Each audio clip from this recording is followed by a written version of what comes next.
after a terrible weekend in America. I mean, this country just takes the fun out of living. It just does. Like, I mean, hello, everyone. Deanna is here, and Delicate is here, and Bobo is here. Good to see you guys. I hope you guys had a great weekend. I had a pretty good week. Did you have a good weekend? Yes. America had a bad weekend. My weekend was very relaxing. I had I read some books. I'm not like that prolific of a reader, but I read out of a few books. I dabbled, is what I mean to say. Yeah, I understand. I played guitar for like a whole day. Yeah, that's great. I watched football and played guitar for an entire day. Yeah, it's fucking good for you. And I didn't even feel one bit guilty about it. It's restorative. It was nice. You got to. I just can't believe the weekend this country has had and like how awful it feels. What specifically are you talking about? You mean the mass shooting? Oh, okay. You know, you got this mass shooting and you're like, this is awful. This is horrible. The killer's still on the loose. You know, it's just so weird to like live in a place that enables this kind of stuff. Then you have the mass shooting in Australia. Mm-hmm. You have that guy tackled down by an unarmed man who risked his life, who took injury to protect his fellow Australians. Then you have all these Americans posting these posts to Australia, so much for your gun ban helping you. It was their first mass shooting in 30 years. I know. Well, you have to understand this is like kind of a holiday for them that doesn't come around very often because it's very seldom do we ever hear about mass shootings that happen overseas. And so you have to get that like these like gun nuts who are like completely deranged about our Second Amendment and what it actually needs to mean for us and how much we have to suffer for them for their supremacy. They don't get to like rub it in anybody's face ever because we're the worst. You know, so it's like that, like well, they do though, right? It's like being like the losingest team in sports, and then finally you win one, and you're like, haha, we're the greatest. You suck. I mean, obviously, you know? Yeah. I mean, so look, Australia's had one of these things in 30 years. Their gun ban worked and still is working. Right. You know, and watch, they'll be reactive to this. They'll figure this out in terms of what can be done legislatively to potentially protect people. I don't always agree with Australia's politics, and I don't know a whole bunch about it, but I know that they're really deep into censorship, and it bothers me a little bit. You know, they deeply censor film and television and video games, and so you know I don't love all that, and so there are trade-offs that you have to consider, but this thing about the Second Amendment is bullshit. You know, and this guy was prevented from continuing his mass shooting by an unarmed man. He was taken down by an unarmed man. And by the way, I don't know if you saw the video. Did you see the video? Yeah. He's got this big old rifle. Like, this is not an easy thing to go killing with in the first place. Do you know what I mean? Like, it's not an AR-15 or whatever they're called. Do you know what I mean?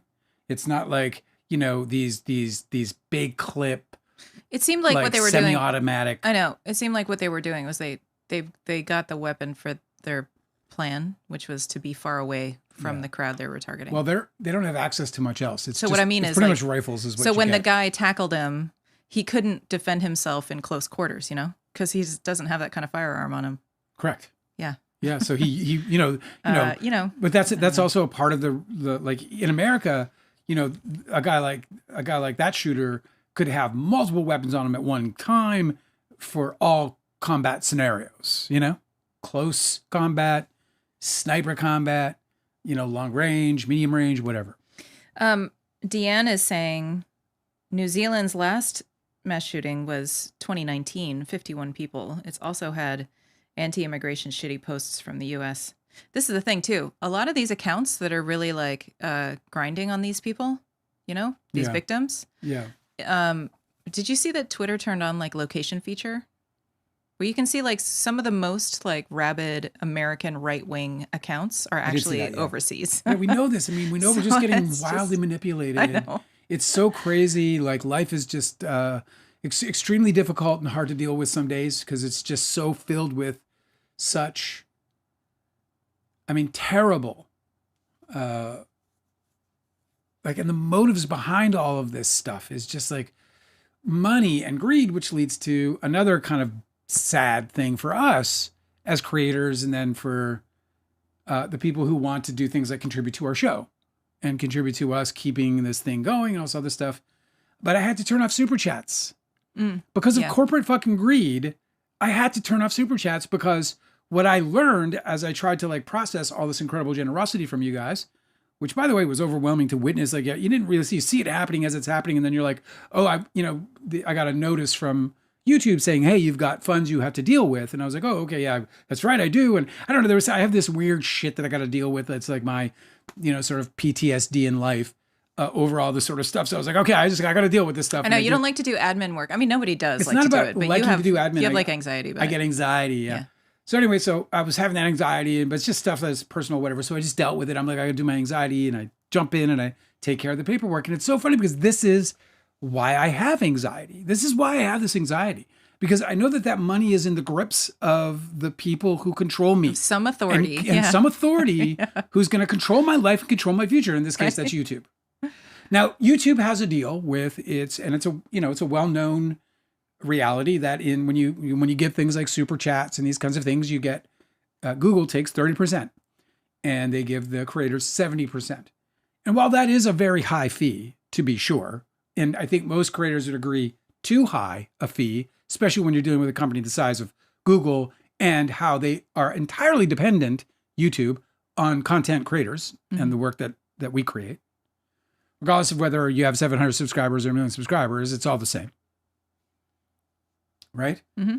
Erica is here, by the way. So they get 30%. Erica. Well, yes. The thief among us, the major thief among us is Apple. Apple, if you use your iPhone to give something to a creative through their app, if you like in this case it's YouTube. So if you're on your YouTube app on your iPhone, but also like Patreon, right? Or it could be anything that you have an app through the App Store. Okay. So if you're on an app, the YouTube app, the Patreon app, any kind of app on your iPhone, iPhone taxes 30%, 30 fucking more than the government would tax an individual, more than the government. It's so foul.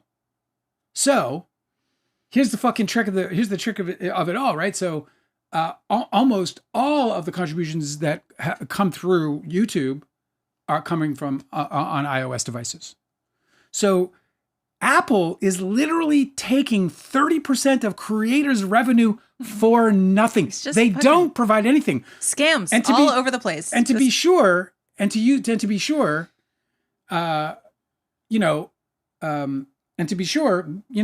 is reasonably fair. The 30% is high, but they're providing processing. They're providing all the little cool stickers and animations and things that we get to enjoy.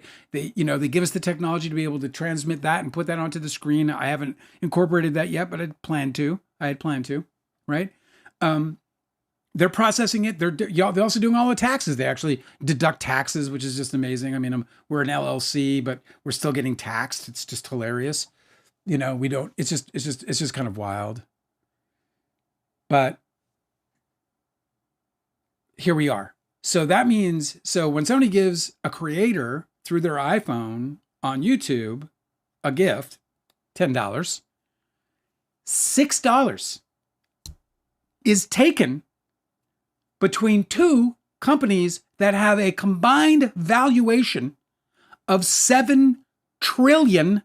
Well, Dale, how do you think they made all that money? $7 trillion, and they are taking 60% out of the hands of creators who are busting their fucking asses to bring content to that platform. Yeah, it always boils down to a goddamn class war, right? So here we're the workers who are making content that makes their platform nice for people to use.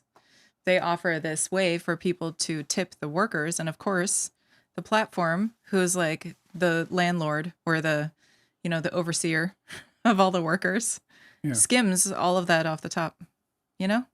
Like it's always the same story, man. It's so fucking depressing. So it's terrible for us as creators, because for us, like, you either have to go ahead and let these corporations steal money from the people who are trying to help you and support you, because that's what it feels like to me, right? It feels like theft to me. Like literally Apple provides nothing and they are getting a 30%. It is so gangster. Bro. Oh yeah, I know. It's straight up It's like mafia. Yeah. Like this is mafia here. Now, like, listen to how mafia it is. So I'm starting to look like, I'm like, well, what are the alternatives? And the alternatives are really shitty because most people want the convenience of being able to be in their app when they feel the spontaneity of like, hey, I'm going to give these guys $5, $10 or whatever. They want to be able to just hit it in their app and get done with it. You don't want to. They don't want to like leave the show, go to a fucking thing, fill out a form or whatever it might be. Exactly. You know, they just want to be able to go boom, boom, boom and get on with it and keep enjoying the show. And that's completely understandable. And a reason why, another reason why YouTube has an entitlement to their cut because they are providing this opportunity for people to have a seamless experience. And I get that. And that's important to creators as well. Apple's doing nothing. They are literally not doing a single thing. They are only taking money. That's all they're doing. And this is how much of a fucking racket it is. Patreon used to not allow you, the users, or I guess you can now also because they won a court case, but you used to be able to not be able to, like, on Patreon's app in iOS, make any subscriptions or any kind of transactions through the app because of the 30% tax. And then Apple went to Patreon and said, you're going to get your app removed from iOS unless every single transaction on an iOS phone must go through our fucking app. So it's extortion. So they're extorting this fucking company into allowing Apple to steal money from creators who are just trying to fucking survive. By the way, Apple is among the companies with the most cash on hand out of all companies in the world. They have the most actual cash. Well, that's any why. other company in the world. How do you think that happened? That's not an accident. So Apple fucking steals money from creators every time. And look, it's different. So what they have is it's called in-app purchases, right? And I'm going to move on from this topic, but I want to share this with the people who've been generous for us, and because they're going to go and they're going to feel like the urge to help again, and they're not going to be able to, and I want them to know why. So that's why I'm going through this process right now and kind of just telling people where it's at. Yeah, because it's like I don't feel comfortable allowing that to continue. I don't either. I know that I feel confident in believing that everybody who's helped us thus far would have not pushed that button so quickly if they knew that 60% of it was being taken by these two corporations. I agree with you. I don't think that's fair at all. It seems like kindly DiCaprio said, "Why is everything so corrupt? I don't like it." So it's like the only thing that we can do is just sort of, put up our own little guardrails, try to keep the beast at bay a little bit. So apparently, by the way, update to that and a little uplifting news is that Patreon sued Apple, and now you can leave the app to make your purchase. So they sued Apple, and then Apple had to acquiesce and allow the link. They let you, because they blocked the link, is what they did, right? Fucking assholes. Can you believe it? I mean, I can't believe it because it's just utter threat. It's a shakedown. It's a straight shakedown. It's a straight up shakedown. It's a mafia. It's a shakedown. It is like it's a straight up shakedown. I mean, they're like, you're not going to fucking be able to transact with our customers. And their customers are sitting there. I don't know how else to describe it either. Their customers, the iPhone users, they bought their iPhones, right? They are contracted to their carrier, right? They're paying for everything.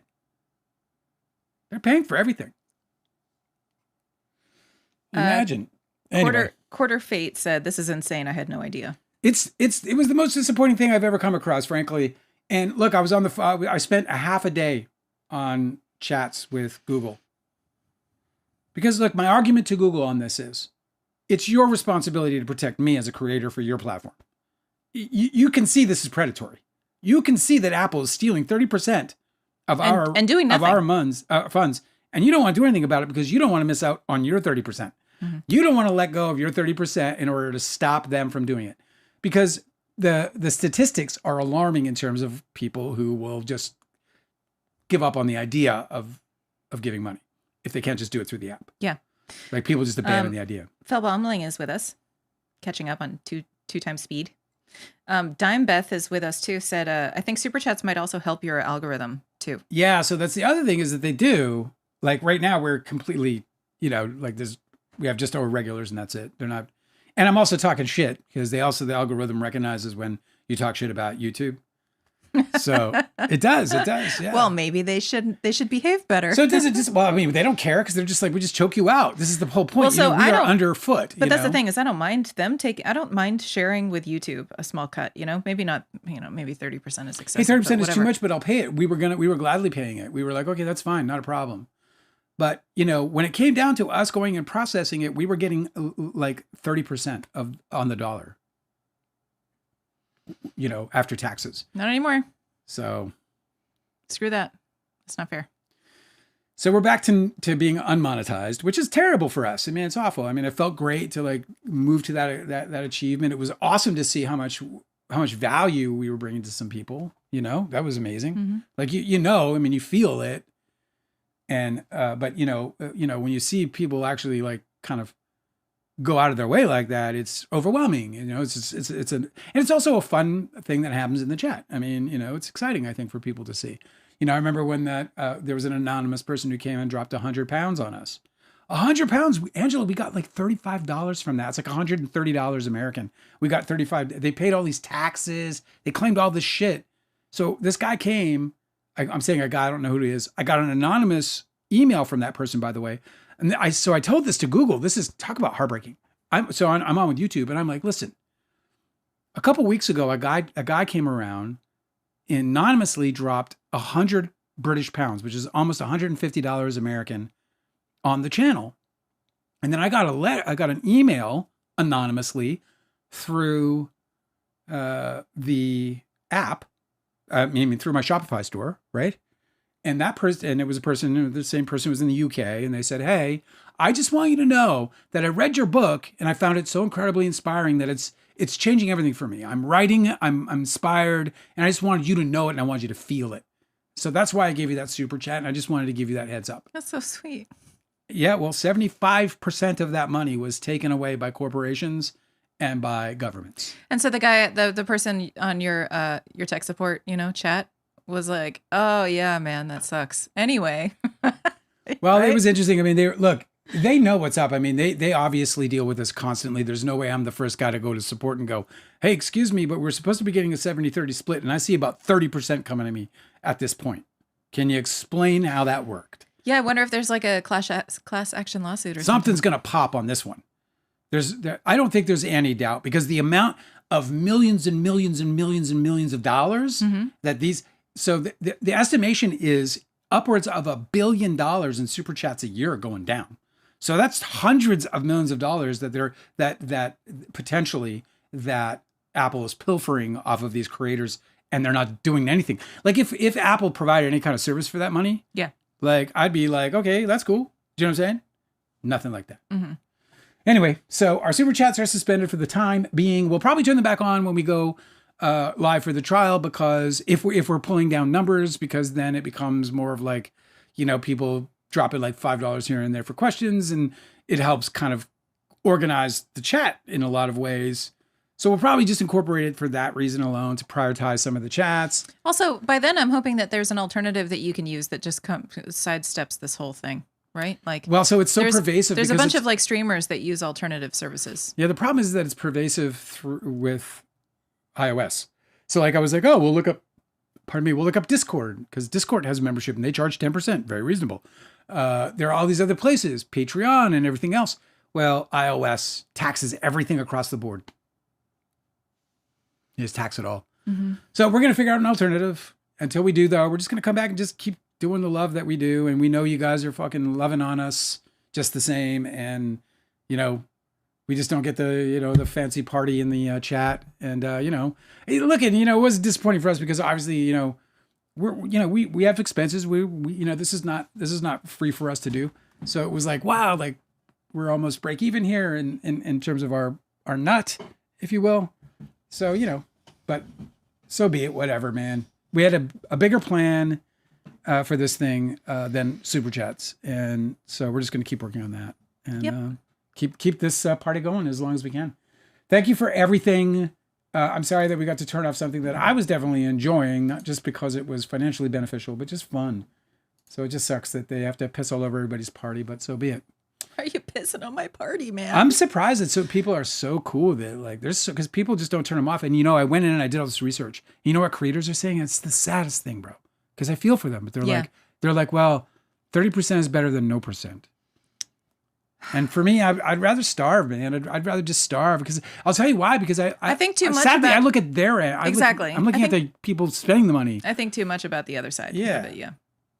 I can't do that. I just I can't do that. Some people, fucking No Two Trolls and Shannon and Austin and they've dropped Kiki in the UK. They've dropped a lot of love on us. I thought about them right away. I was like, oh, there's no way that they would be happy with this. And I just can't let it continue. Oh my God. So where were we? Were we on? Yeah, let's go back to Rob Reiner just for a second. Just because, by the way. I don't think you've mentioned it yet. Well, Rob Reiner was brutally murdered in his home by his child, according to police.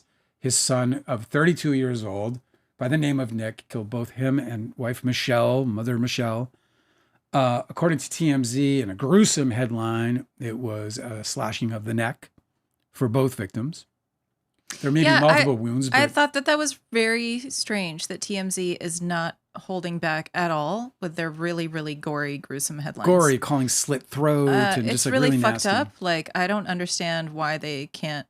The guy is universally beloved in the town. I don't know why they can't just kind of pull it back just a little. I don't know. As an entertainment website, he's one of the greats and seemed really insensitive. This one hits hard for me, as it does so many others, because, I grew up on this guy. I was, you watched. When I was a kid, we only had 13 channels. Yeah, and he was on. And on one of them was Rob Reiner as Meathead in All in the Family, which was one of my favorite sitcoms. Did he help create that show? I don't believe so. I thought that it was it was his show that he created with somebody else. I know that I was looking up Carl Reiner because I know that he was really big in TV and he created the Dick Van Dyke Show. Yeah. Can you imagine how Dick Van Dyke feels today? Who, by the way, has just recently turned 100. He finally did make it. I was like, isn't that presumptuous? Well, there he is. He wears the crown. He has lived to 100 years old. And yeah, I'm sure he is absolutely devastated by this crushing event. Mental health and addiction and the lack of resources for anyone. Rob Reiner said, apparently they had an argument at Conan O'Brien's Christmas party. And that would have been on Saturday. Okay. So the night before, I guess they had this very visible argument and Rob Reiner and Michelle left. It's so strange to say as if it indicates anything because everybody argues with their family on Christmas. Yeah, but it's at Rob Reiner's. Oh, sorry, it's at Conan O'Brien's birthday party. I've been to parties that were thrown by big stars, and it's not a place where you want to be undressed by anybody. Yeah. You're in front of the whole town. At least it feels like you are, right? So I can't imagine that they didn't have, or that if that happened that he wasn't. I mean, look, something snapped in this kid. Obviously, this kid is unwell. I call him he's 32 years old, but obviously this man, but he's been unwell most of his life. It appears he's been, in and out of addiction, or recovery, rehab. He wrote a movie, in fact, while in rehab with his, fellow rehabilitator, rehabilitant, a fellow addict. And they wrote the screenplay together, which Rob Reiner actually directed in a movie I have not yet seen called Something Charlie, an autobiographical on the son's life. It was a movie that they claimed both sides, meaning Rob and his son, Nick, that, it was cathartic and healing in their relationship and so on and so forth. But you got this gigantic human being in Rob Reiner, who has presumably all the resources. And yet this son of his could not get the help he needed until it turned into this incredible, dark and terrible day. Here's the thing that I think of when we first hear about some horrific act of violence like this, and then the police already have a suspect. Obviously, you think about who might have the motive and who might have the proximity to these people to to do a stabbing attack in their home, it's probably their son who lives there, right? Like, I'm sure the police have their suspect, and then it's the right suspect. But usually, the first person that the police suspect isn't the correct person. They just detain people when it's a huge, high-profile case like this because they just want everybody to move on and get the heat off of the police. In this case, I don't think that's the truth. But one thing that I feel like we do have to be really aware of is when the media really loves to jump onto storylines that demonize homelessness and addiction. Yeah.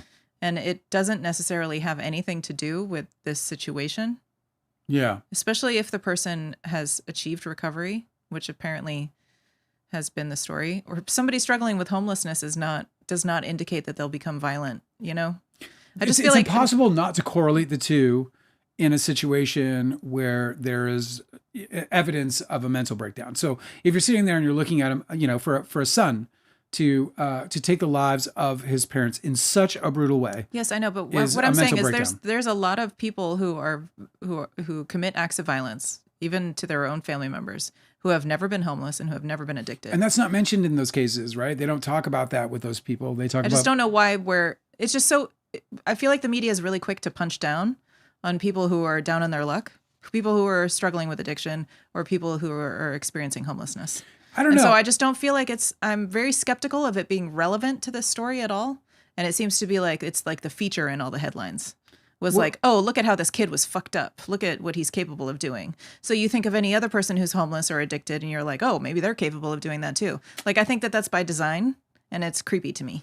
Well, I listen, I don't know if I could agree with that just because I think that if he has had a history of addiction and mental health issues, if those two things have been present and he is now in custody for the slaying of his two parents, there's probably a correlation. In the same way that a lot of people in the same way that, you know, if somebody depressed. has a psychological condition, that would still play. Like if they were like, no, I know, but you're talking about different things. So a lot of people who are addicted are just depressed or anxious. Yeah, so they don't murder anybody. Yeah, so they're not psychotic. So they don't murder anybody. I get it.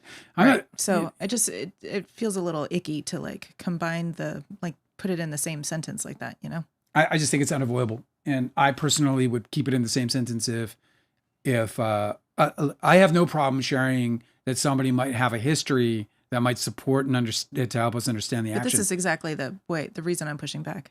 You're saying that addiction and homelessness suggest that he has a history that would explain a violent act.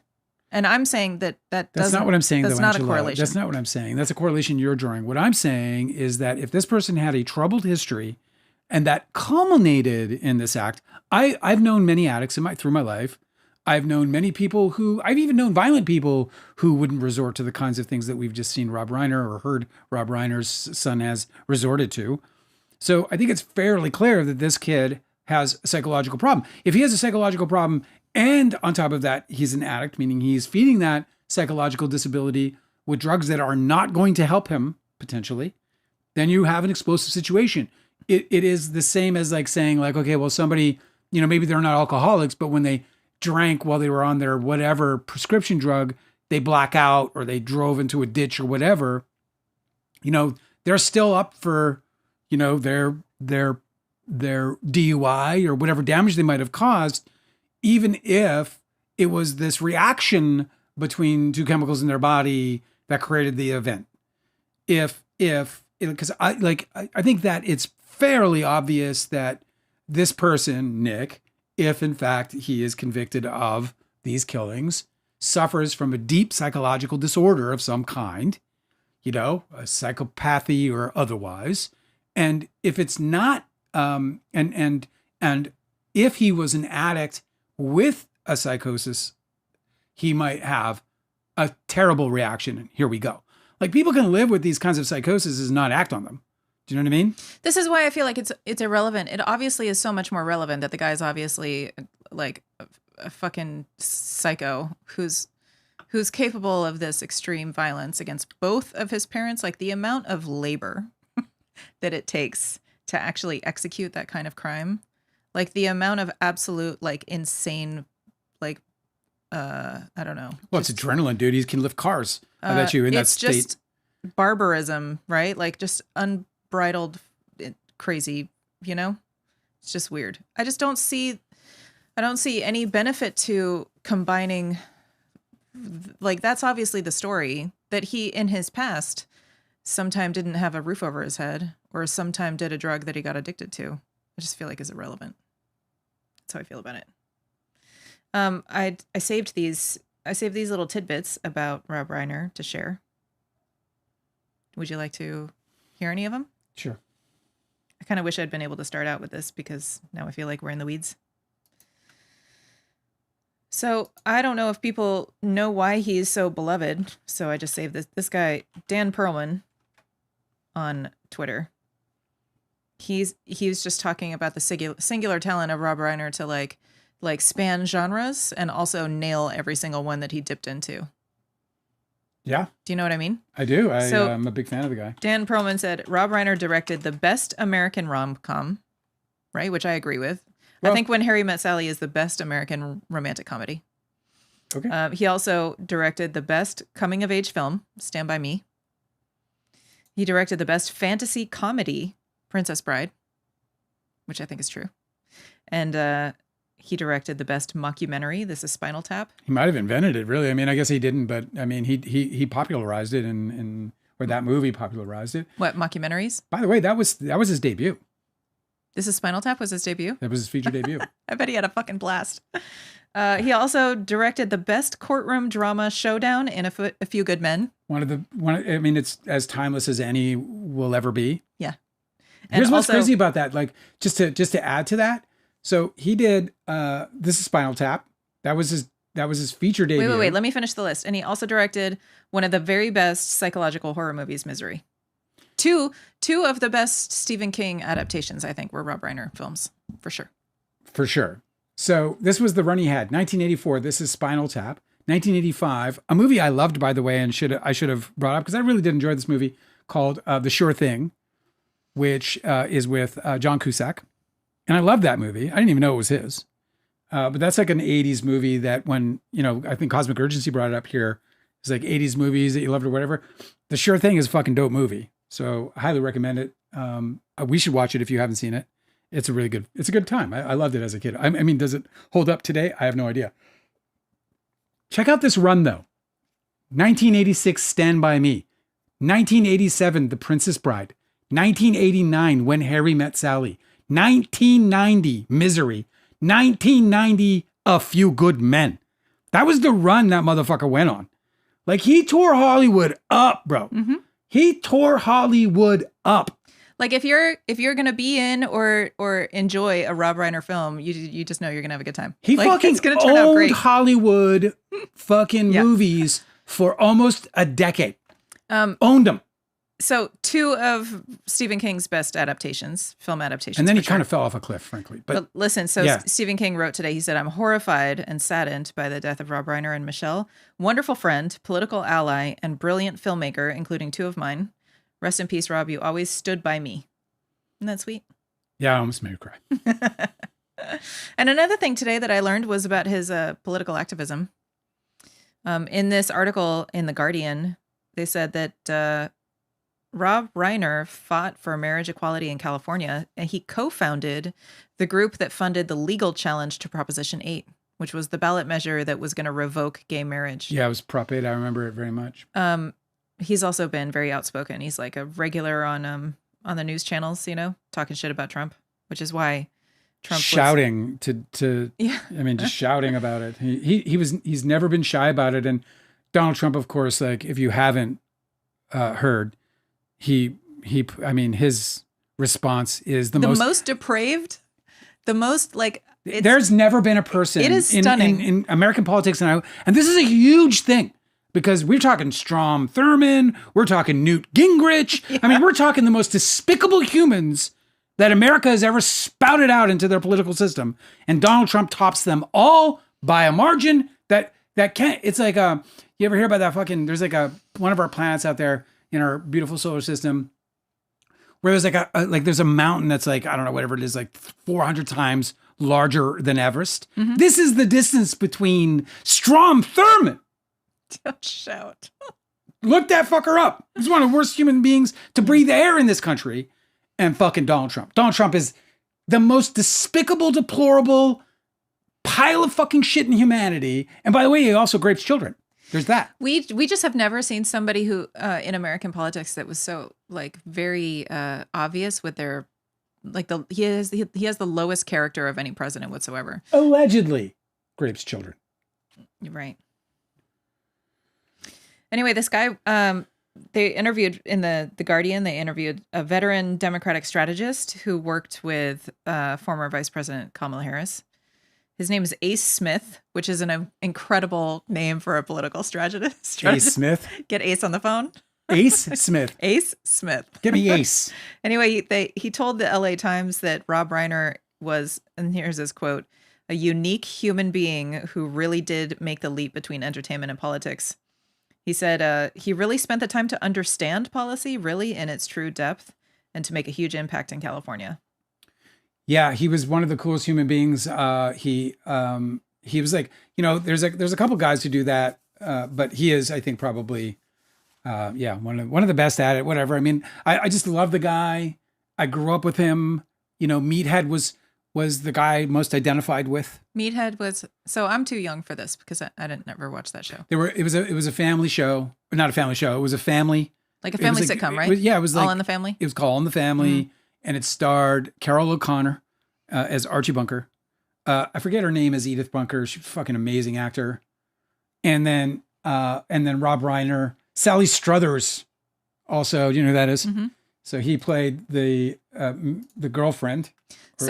Rob Reiner was he a son or was he a friend of one of the kids or what? What was his, was he like a uncle? He was the son or son-in-law. He was the son-in-law. Okay. Yeah, he was the son-in-law to whom Archie Bunker referred to as Meathead because he just hated his son-in-law. He was like, get the fuck out of here, Meathead. He never said fuck, but Archie Bunker, I mean, Carol O'Connor was an absolute genius in the role.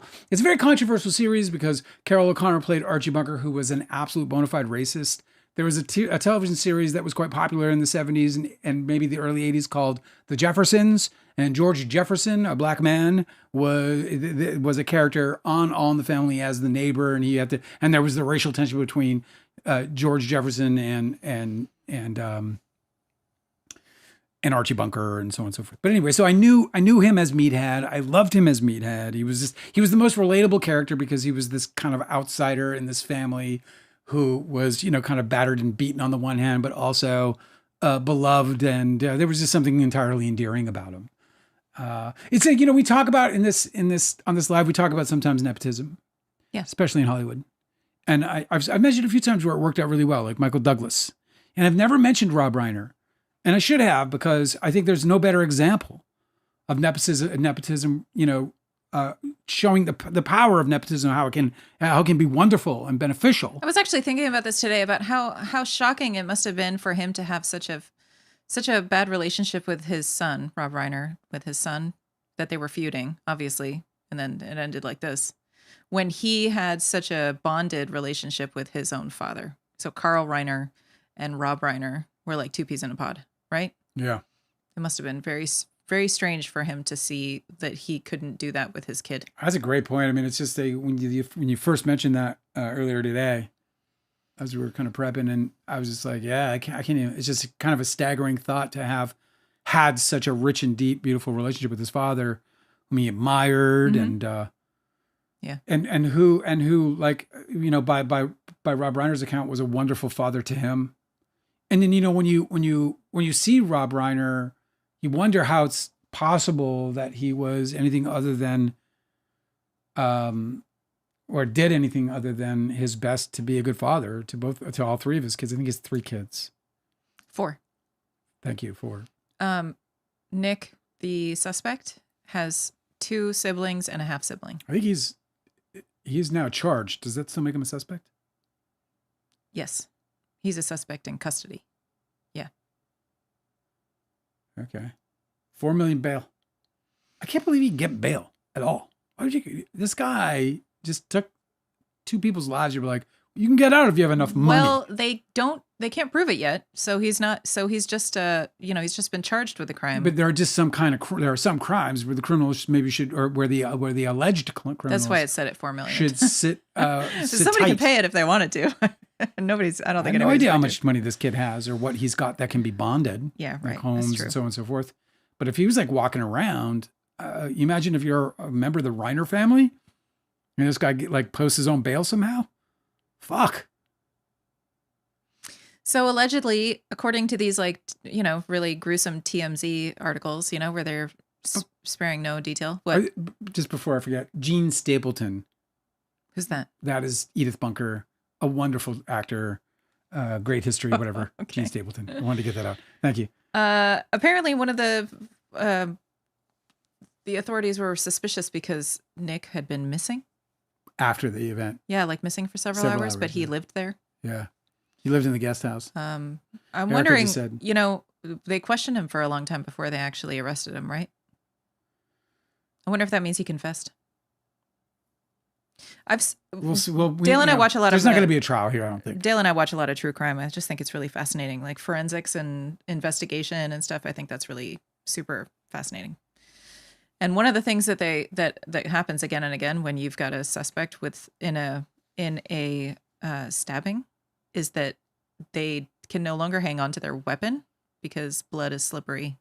So they end up with cuts all over their hands. And sometimes they have other wounds from like it's a fight, Yeah. So I wonder whether he had to disappear for a few hours because he was wounded. Who knows? I guess we'll find out, or What maybe a super not. fucking sad and dark Hopefully he weekend. doesn't. Hopefully he doesn't talk. Hopefully they don't like turn Rob Reiner into like the subject of a bunch of true crime shows. Hopefully that they can just let him have his legacy and not tell any of the story, because I feel like Hollywood scandals are really juicy, and this one's just like so fucking sad that it would be nice if nobody decided to exploit it and turn it into entertainment. Yeah, this is definitely not a scandal. This is a terrible tragedy. Yeah, that's what I mean. But Yeah. like when it involves Hollywood, Yeah. high profile people, it gets exploited really easily. By the way, All in the Family, it premiered as Meet the Bunkers just 4 days before my first birthday. Were your parents watching it when you were an infant? I'm going to say yes. That's neat. Yeah. I mean, I'm sure I've seen every single episode more than once. Yeah. Because it also reran like crazy. It was a huge hit. Edith Bunker, I mean, the opening is one of the greatest openings of all time. Sitcom openings. Mm-hmm. Have you ever heard it? Probably. I don't know. Let me see if I can find it for you. It's worth it if I can. Was that where they were playing the piano together? Yeah. Have you seen it? Yes, I have. It's been like spoofed like for Yeah. by no. Are you allowed to play it? Oh yeah, I think on it. I think so. Well, get hit by copyright, I guess. But I mean, why bother? all right. Gene Stapleton was so great. I just see her face and she just brings. So Rob Reiner has a couple of movies coming out. Well, let's see. He's got as a director, he's got Spinal Tap at Stonehenge, the final finale. Wait, so that's a third? Yeah. So Spinal Tap 2, The End Continues, was just released. I guess it's not like a huge hit, but anyway, it's out now. The final finale is pretty funny.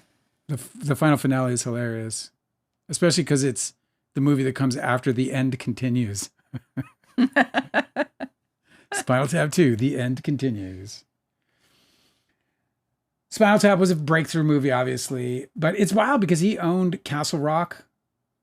Pretty sure that he created Castle Rock, Mm-hmm. Rob Reiner. So, he had this whole distribution mechanism for I his didn't own know films. that. He created Castle I'm Rock? pretty sure. Did Rob Reiner create Castle Rock?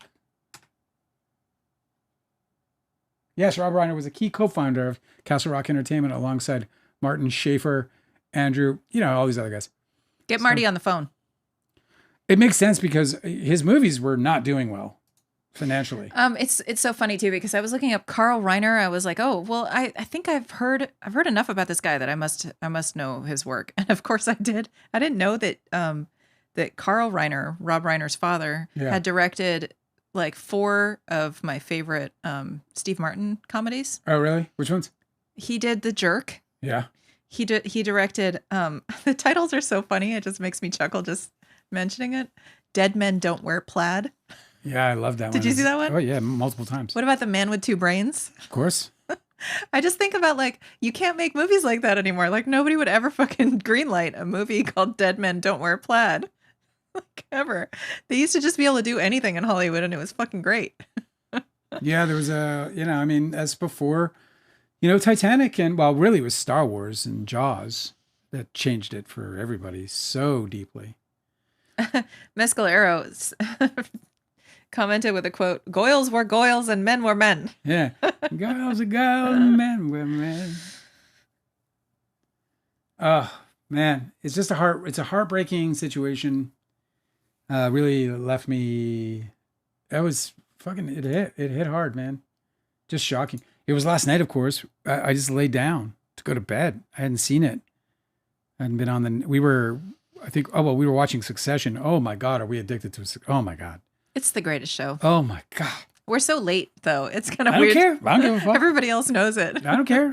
No spoilers. No spoilers. We just wrapped season 1, man. I'm fucking drunk on this stuff. Whoo. Yeah, it's great. Brilliant. I knew you'd love it. So we didn't stop watching that, even though I was like, oh, we got to watch a feature for our reviews. But oh, well, we did. We watched a Milli Vanilli documentary. Yeah, we will talk about that. So let's get to that, shall we? Yeah. All right. So SC, whom you all probably remember because she comes around often whenever she can to the actual lives. Mm-hmm. But otherwise, she does check out our replays, and she's always, in the chat or in the comments and just contributing. She's an awesome real one. And she asked if we would look at this Milli Vanilli doc that is now on Paramount Plus. So you can get it. In America, you can see it on Paramount Plus. It's called Milli Vanilli. Very original title.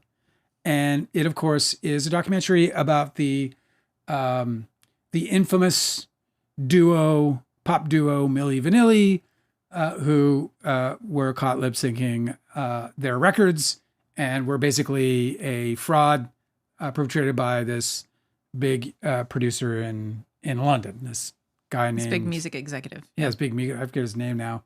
It doesn't matter. Nobody knows. It doesn't really matter. He's blonde hair. So anyway, that guy... Anyway, so we said we'd watch this doc. And of course, this, was big for me because when I was 19 or 18 or whatever, when this shit went down, and I had a few friends who were like fucking batshit crazy for this group. I couldn't understand why. What? Yeah, really? I didn't understand it. It's so funny because you watch the documentary and they kind of don't clarify that this was like a really niche, like pop music in the 80s was so crazy. It was like really intense. A lot of people absolutely hated it. Yeah. So I was out for most of it. But in the documentary, they make it seem like because they were at the top of the charts that everybody loved this kind of music. No, but most people didn't give a shit. There were pieces that were like performers that would sneak through. Like I liked some of Madonna. Yeah. Right. I liked one thing that did happen. Frankie Goes to Hollywood. One thing that did happen was that Milli Vanilli was constantly on the radio, which was obnoxious. Every goddamn breathing second. I thought it was really funny when we were watching that Monster series about the Menendez brothers. Yeah. And the Menendez brothers were big fans of Milli Vanilli. And I was like, oh, that totally makes sense because that is the demographic that did like Milli Vanilli. Yeah. It's like super rich, like posh, sports head kids, It's true. The guy that the one person I think of when I think about friends of my past who were just crazy about it was like, he had the preppy collar. Yeah, exactly. He had the fucking, the sunroof when they first came out, in his car. He had the fucking glasses on with the sunroof open. That's who was a fan of Milli Vanilli. Combing his hair back. He was fucking Johnny Slickster. So when the scandal broke and it turned out that they were lip syncing, those were the people who were pissed. The rest of us were like, oh, interesting. I LOL'd, I'm certain. Because, I just LOL. In fact, the one thing about this documentary that really hit hard was how much of a person, how I've changed as a person, because I was really I was one of the contributors to the immense amount of pain that these men ended up feeling.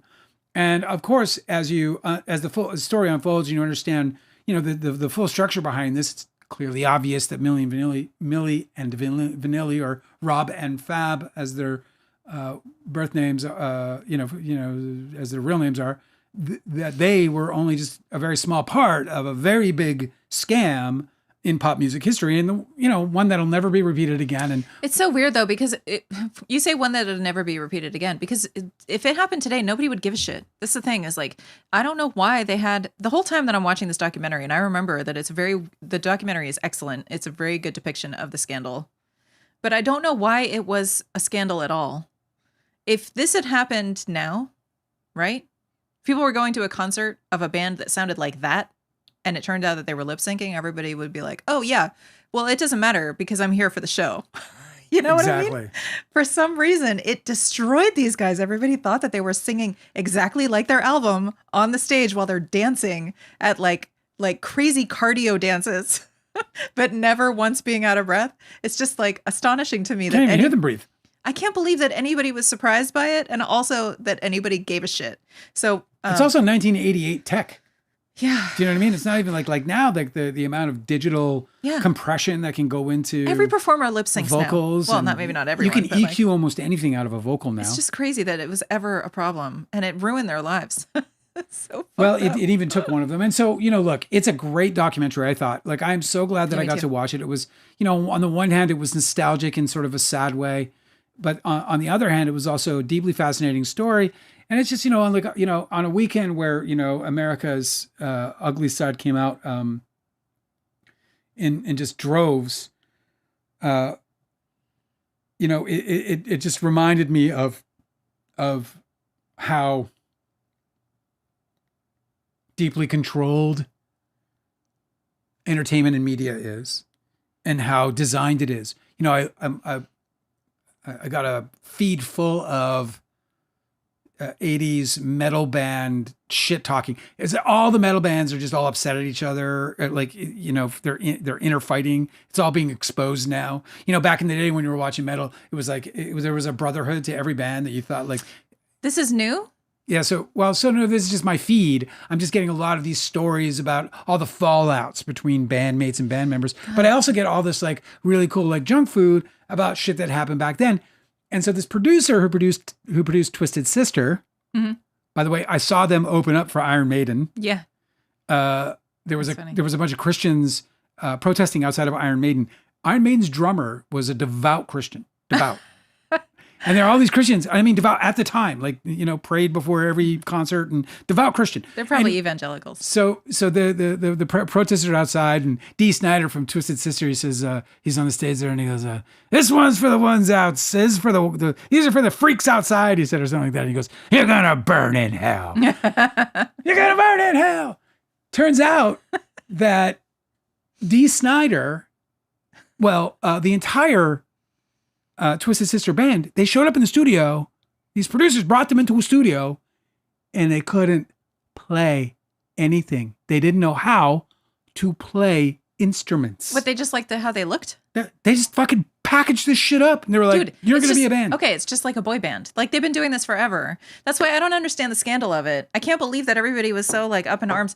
As a kid when Twisted Sister came out, I was like, oh, this is a band. You have to watch it was a product. The Milli Vanilli documentary just to see the scene where they decide to do a press conference and fess up to everything that they've been doing and explain their side of the story. I thought it was fascinating because the entire time they're getting like absolutely like lambasted by the fucking all the press and the journalists, the entertainment journalists that are asking them questions. And the whole time you're like, oh, well, I'm on Milli Vanilli's side. Like, these guys seem really practical. They're like, why is this?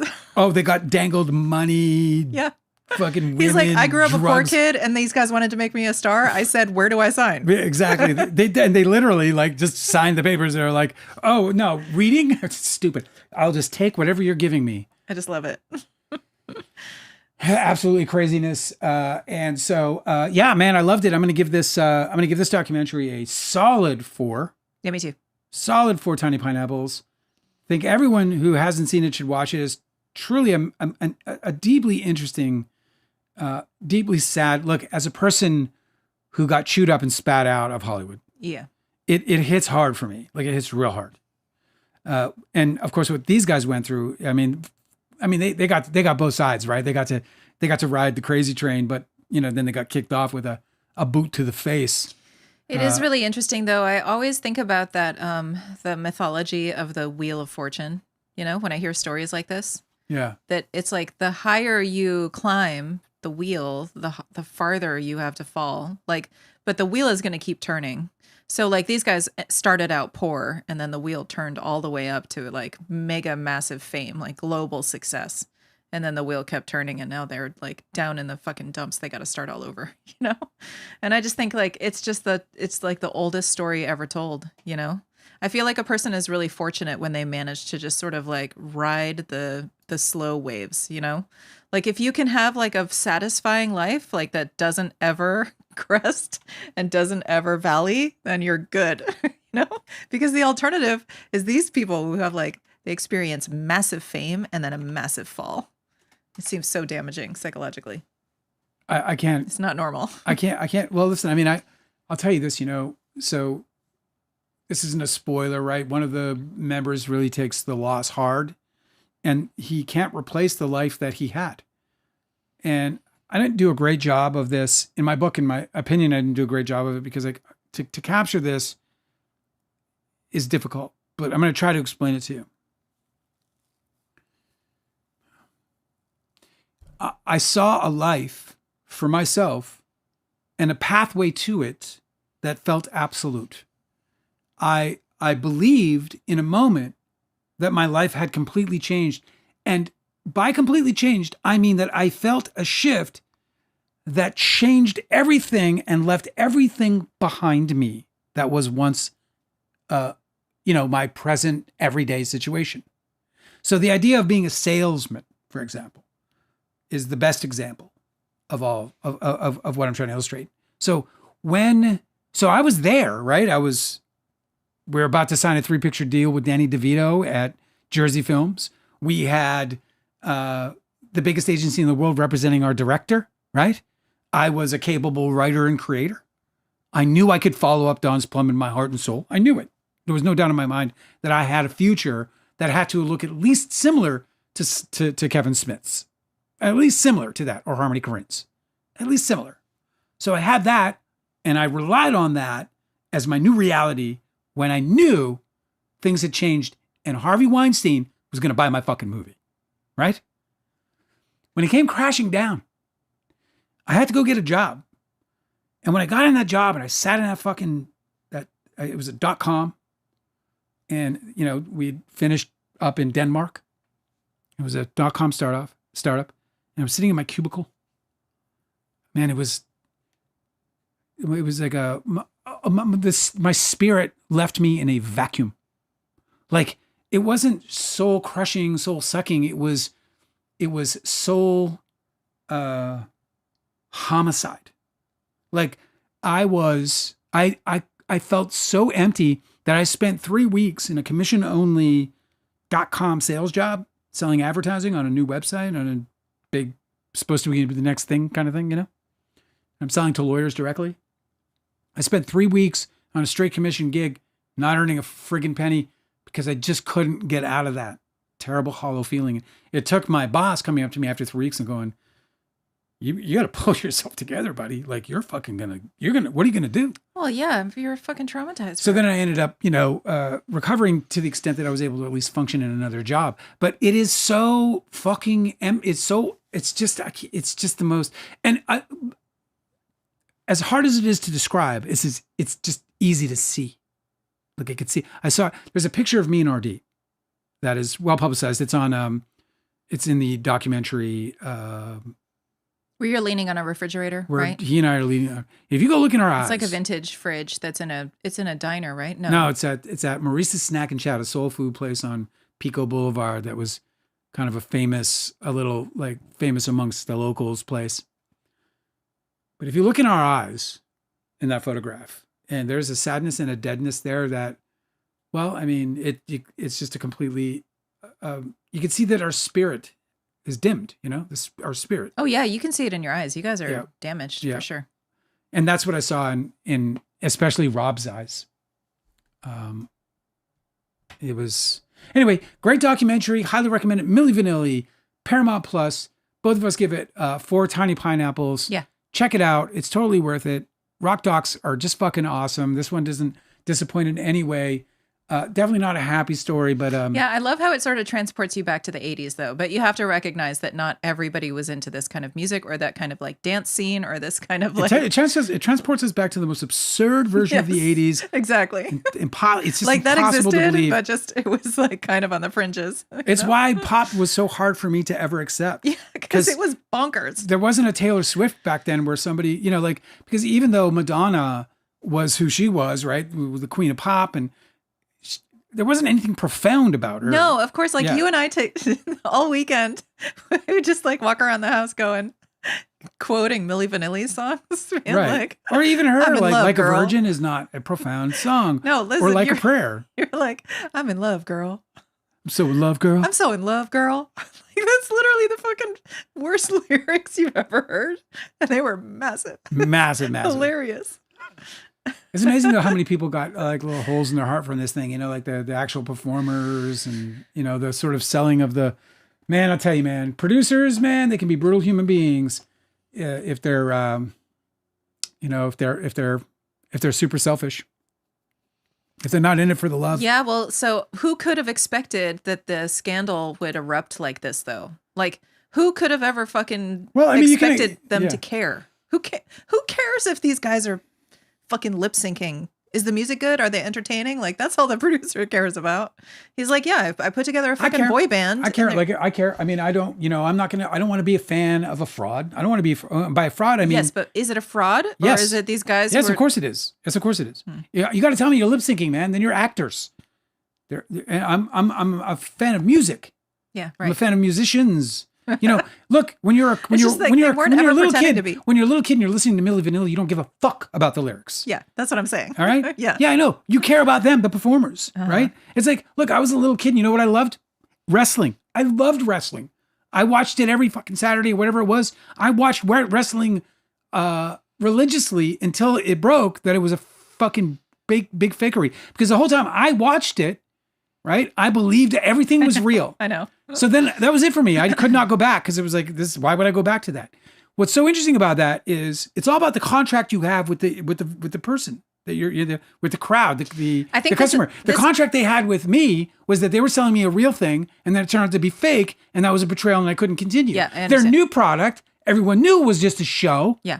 And what did they do? They exploded beyond any belief. They became so much bigger than they ever were in the 80s when they were cutting their heads with razor blades and making themselves bleed so that they could make us all believe that they were in a fucking gory shit show.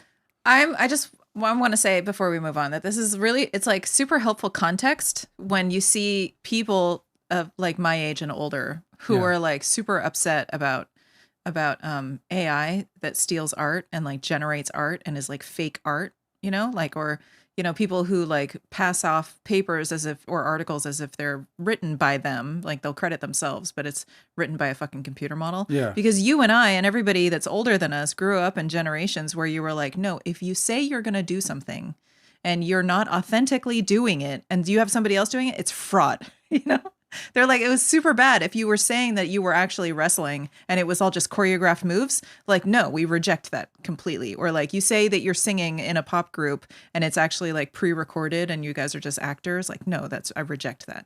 So I think that that's really helpful context for understanding why everybody seems so appalled that everyone's normalized this now. Like everybody's normalized this, that like newspapers will literally put out an article that still has the AI prompt in the article. So you could see that the whole thing was fucking computer generated. Like maybe nobody should care, but we certainly do because we were brought up in a time where that sort of shit did not fly, Yeah. And hopefully it means that this pendulum will swing back and people will continue to be horrified at, fake content and fake art and will instead prefer and champion authenticity, and genuine artistic contribution. Again, that'd be nice. Let's hit the chat. I'm going to start with Cosmic Urgency, but why don't you back up and kind of, because we've had a pretty good chat going. But Cosmic Urgency says, well, what about Prince and what about Michael Jackson? And that's true. Michael Jackson and Prince were both obviously profound, but they didn't. For me, they weren't able to capture the same thing that Taylor Swift can, for example, because Taylor Swift's lyrics feel so deep and personal, and whereas Michael Jackson was kind of there was some stuff. Michael Jackson hit home on a few times, on a few ones, but and then there was of course Purple. What was it called? Purple Rain. Purple Rain, and that record felt incredibly profound. So I will definitely give that, like, their father figure. That is not in the same class as this pop music that we're talking about. Milli Vanilli was making like synthesizer pop. Yeah. It's like roller rink pop. Yeah. Michael Jackson and Prince were never in that class. No, I know, but I brought up that there wasn't a lot going on that was like Taylor Swift quality, and that it's hard to argue against Prince being pretty fucking profound. He was, and certainly Michael Jackson. But yeah, anyway, that's a good point. What else you got? There's some all in the family chat. I want to hear all about it. Kindly DiCaprio wants to know, was Jay Ferguson's house nice? It was just a regular bungalow in the valley. Just common, nice enough. Did he have a big pool? No. It was a little pool? Just bungalows in the valley. They're just like, I mean, I do, but maybe Kindly DiCaprio doesn't. They were like any other bungalow that you would see in like an American suburb. Bungalows are typically like 2-bedroom houses that are modest, like 1,000 square feet. Yeah, this thing was probably maybe 1,200 square feet. Yeah. I think he still lives in it. It's like, yeah, it's a modest place, man. It's fucking, yeah. I was blown away, man. This guy was younger than me and he owned a house. Yeah. I know. I was fucking 24 years old. In the LA. Yeah. Yeah. This guy's like got a house because he, fucking actors, bro. Child actors, man. They make the coin. I just had a weird moment where I looked at you on the monitor because you're on I checked the health of the stream is right here. Mm-hmm. And I looked at you and I was like, I related to you there and there. And I was like, whoa, dude. It's like a split reality for like just a fucking microsecond. You got dragged into the Matrix real quick? Yeah, I got split into two different universes where I'm existing with you twice at the same time. And Bobo is talking about challenges where they get so negative and they don't think they're hireable. Who? I'm Bobo. Said what? Said I'm still trying to figure out how I can help bring in cash instead of just my partner. I get negative to myself and I don't think I'm hireable. You absolutely are. Nobody, listen, I just think that it's worth considering maybe throwing off the chains of that mentality where hireability is actually truthfully insignificant, right? Nobody is hireable because we're all supposed to achieve our biggest, grandest visions for ourselves, right? And working as somebody else's hourly wage worker is not the pinnacle of anybody's achievement. So I think that if you have to temporarily get hired someplace, it's worth pursuing. But you have to understand that that's a portion of your day. It's not your day. It's a portion of what you do. It's not what you do. I think the main way that people mistake in their outlook on their situation, especially when it regards employment, is that they put too much of they wrap up their self-esteem in whether they can be earners. And I just feel like that's the boot of capitalism on your neck, Like none of this is real.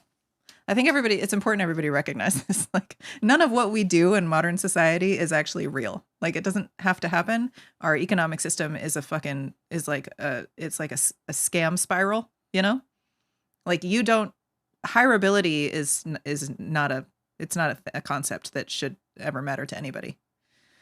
You know what I mean? Dude, my parents just got retired. Oh my God. Tell the story. They work for, well, first let me just say this to Bobo. I feel that pain. I do. I understand that pain. I think it's fairly reliable. It's very relatable to me. And here's what I'll say about that, man. First of all, I agree with Angela in terms of just shedding it. Like, don't let it exist. Drop those chains. You gotta just shake that off. Beloved, you are better than this. Yeah. Also, trust me. I think it's a great time to really try to listen to the universe. And this sounds fucking strange and weird, but listen to the universe. I feel like we put barriers between us and what we can be and do. I do it to this day. I think it's just a part of our consciousness, but we put these barriers in way of and we create noise between us and our purpose, or us and our opportunities, or us and our sort of communication with the divine. It's the best way I can put it. So like if you're sitting there and you're like saying, hey, I'm feeling down about this and I'm feeling down about that, which I do on a regular basis. But every time that I do, I'm putting between me and my opportunities to get out of this situation or to move toward something that is more fulfilling and contributing and all this other stuff. I create that noise. I create noise. I create space between me and my opportunities the minute I start injecting in my thoughts these barriers to entry, these barriers to contributing at the level that I want to. So I really believe that you have to find a way, even when it's the most difficult, to turn that rhetoric down all the way off if you can. You gotta get it down though. You gotta get it down and manageable, because it's only going to continue to debilitate. And what you need to get is facilitated. You need to get, That's right. You need to get your mind in a motion that says, and look, the best pathway to that in my experience has always been through gratitude. So you got this situation where, and it's a really easy thing to like turn gratitude, to let gratitude kind of roll over and be almost unnoticeable, because you just talked about how you've got a partner who's helping support you. So you have a gift. You have this wonderful thing that's in place. And of course, we know you're grateful for it. You're a wonderful person. We know that you're grateful for it. There's no way you wouldn't be. But when you start putting, again, noise between you and that gratitude, because I believe that gratitude is one of the most significant ingredients to our freedom. I believe gratitude is what brings, almost magnetizes you for good things to happen. All the gurus that have ever studied any of like these ancient philosophies always says Power the same gratitude. thing. Yeah, gratitude is everything. There's something about like, like we've sort of like funneled it down into like really cheap sayings, but like the one like opportunity knocks, I think is meant to mean that that opportunity is always knocking, but it's up to you to be able to hear it. You have to be listening. Yeah. Right. And you can't do that if you're feeling down on yourself, right? Like that'll mute everything around you. I don't know. I've always just been really superstitious, and I think that that's helped me. So I want to suggest that maybe it's useful to lean into a little bit of superstition where like if you try to get a job and it doesn't work out, right? You don't get called back or you don't get hired or whatever, that you can just be like, oh, okay, well, that's not meant for me. That's a door that's shut because I'm supposed to turn around and go this way instead. Like you're basically trying to navigate your way along your path of what your purpose, what your fated destiny is, but it's dark. And you don't have a lamp. Yeah. So you kind of have to feel around. And if that door turns out to be closed, that's because you're not supposed to go through it. That's not the way to your path, right? So you have to sort of like re-navigate your way and try to sniff your way back onto the path. And sometimes people get closer to what they're meant to be by just like, spending a lot of time in reflection and trying to figure out like, what is it that is speaking to me? What am I supposed to be doing? Right. But if you're like desperate for money and you just need money, go and pursue that in a way that doesn't compromise your peace. I think it's super important that if you have to go get some fucking retail job or some warehouse job or something, just make sure that you're going through that in the mindset of this is not who you are. Like you're not a guy who works in a warehouse.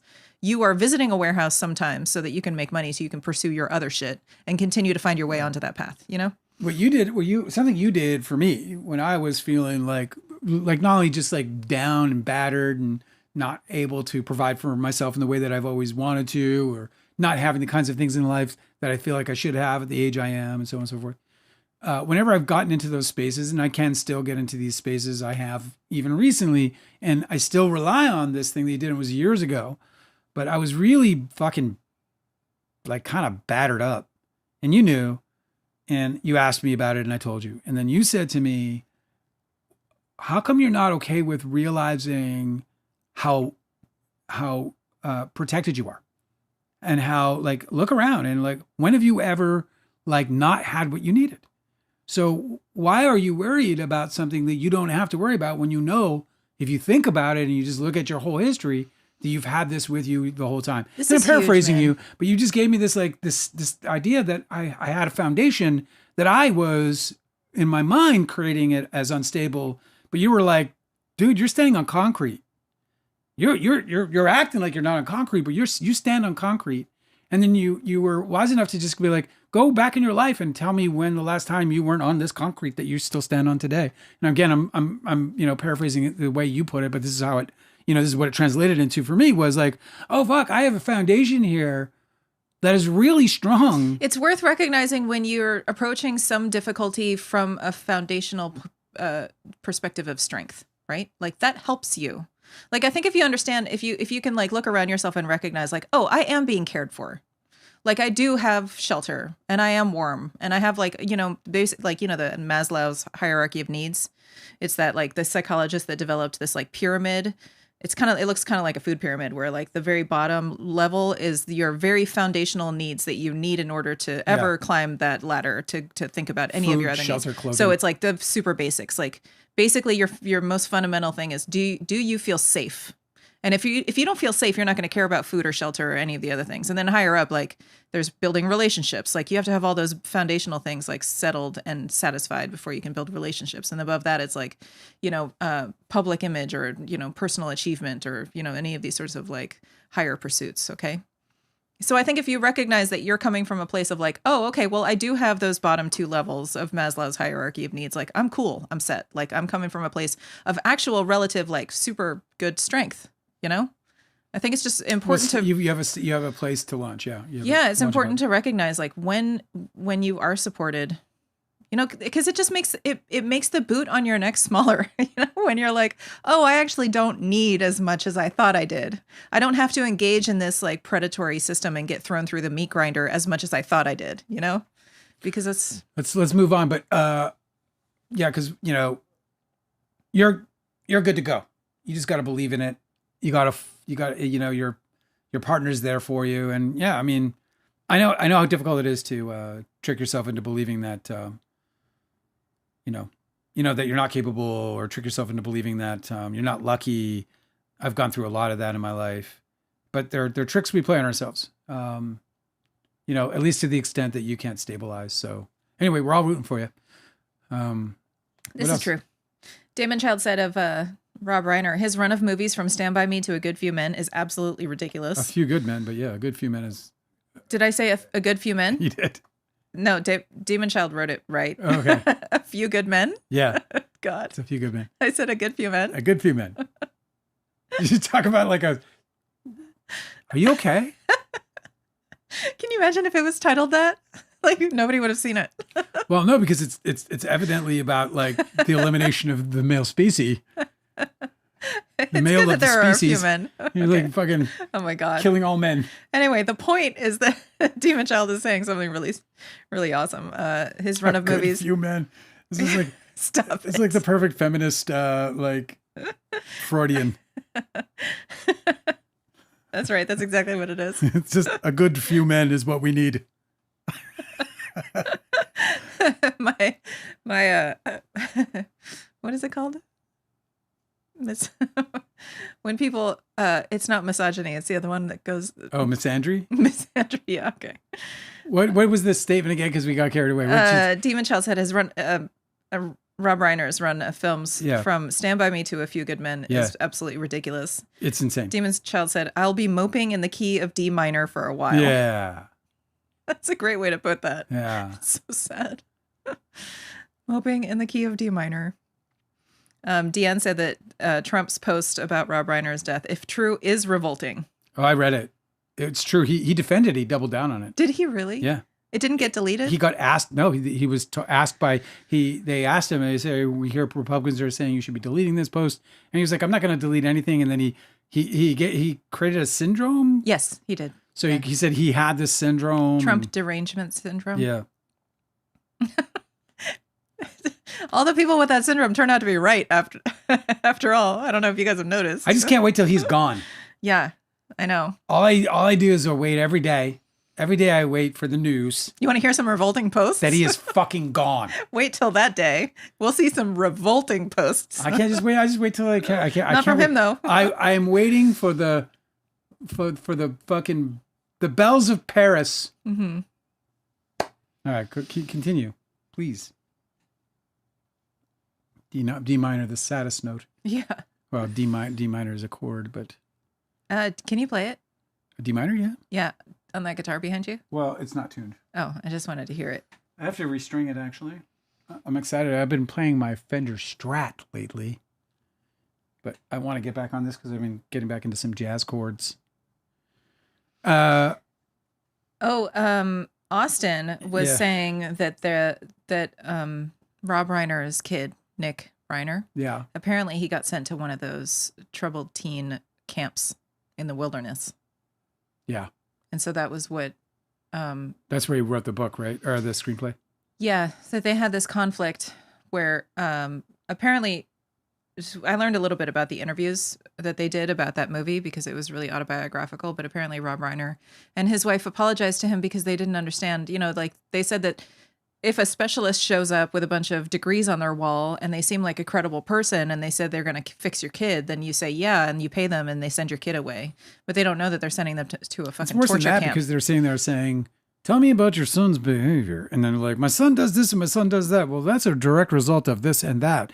And what Rob Reiner was saying was that he was like, we were listening to what they were saying about our son instead of listening to our son, what he was saying about himself. That's how it fucking goes, dude. Yeah. They're torture camps. Well, it's also like a place of insecurity from parenting, right? Like, he didn't know what to deal. And according to some reading I've done today, he was exacerbated fairly recently over his son's continued drug abuse and just not being motivated to be or do anything. And he's like, I don't know what to do. I've run out of options. I've tried everything. And so there's this level of frustration that, he was apparently living in when it came to, it's fairly apparent that he had no idea how to handle the condition of his son, It's just so unfortunate because like Rob, it's like you Rob Reiner and, you think about Rob Reiner, the public image, and you're like, oh, this guy seems like really great guy, super fucking friendly, progressive, right? Fair. Just like he checked off a lot of fucking boxes on the good guy side of the page. And then you think about his son and it's real easy for people. I remember when Andy Reid's son died at training camp. I was thinking about Christian Brando. These troubled teen industries, they prey on parents just like that. Yeah. They prey on parents who are super caring and they don't know what to do and they think they're doing the best. They're finding the best therapists. It's all about the money too. They're finding the best facilities where they're going to be basically going off to vacation and getting treatment at the same time. They think that they're sending their kids to the best. I think it was a documentary. I don't know if it's called Stolen Children. I have to look it up. But we saw one that was really good at explaining how the letters that the teens would send home would get stolen from the administrators. And then they would use them, weaponize those letters against the teens and tell the parents that their teens are lying to them. Yeah. It was really, really horrific about how they would victimize these kids while they're in the treatment facility just to keep the money coming in. And progressively turning the parents more against their teens so that they wouldn't even trust them when they came home after treatment, It's so fucking frustrating. Yeah, it's really fucking horrible. The junk farm says that he gets unreasonably angry at the wage theft of all these corps wanting a 2-hour application process, a psych test, a drug test. They should have to pay you for your time on all that. And it's so funny because he says, what is this, the context of this? I don't know, but it doesn't matter because I love what he's saying just because of the hilarity behind it. We get to this certain age, like I'm at this age now where I'm like, fuck you, my time is everything. That's all I got left. All I got is my time, and I don't even know how long that is. People my age are dropping dead everywhere right now. Are they talking about your super chats situation? I don't know, but the comment I'm making about Junk Farm's statement is that there's this age where you're just like, fuck you, because I feel the same way about like things like all the unreasonable shit, like utilities and the unreasonable shit they put you through to just sign up for a utility, like just like we live in a town where you actually have to go personally. We have to get a parking pass. Oh yeah, we have to get a parking pass out front of my house. I need a parking pass because we're close to the university, and so whatever. It's $10 a year for this thing. No, $10 every 6 months. or a year, But depending you on. have to show up in the little office and show them your lease. I have to and take like your like a couple of hours. I know, it's unbelievable. Out of my like we're talking about 2025. I've been in the same house for years. Mm-hmm. I got a ticket for $50 fucking because I didn't get there in time because I have shit to do. I'm a busy guy. I know. But I got to get in my car. I got to drive downtown because you can't do it on. I was like, can I do it on the website? No, the most you can do is you can call me on the phone and I'll fill out the application for you on the phone. This is 1985. I know. So we lived in Los Angeles for 20 years and we moved to this like little town and we're like, oh, it's so peaceful and quiet here. But that's really what you have to.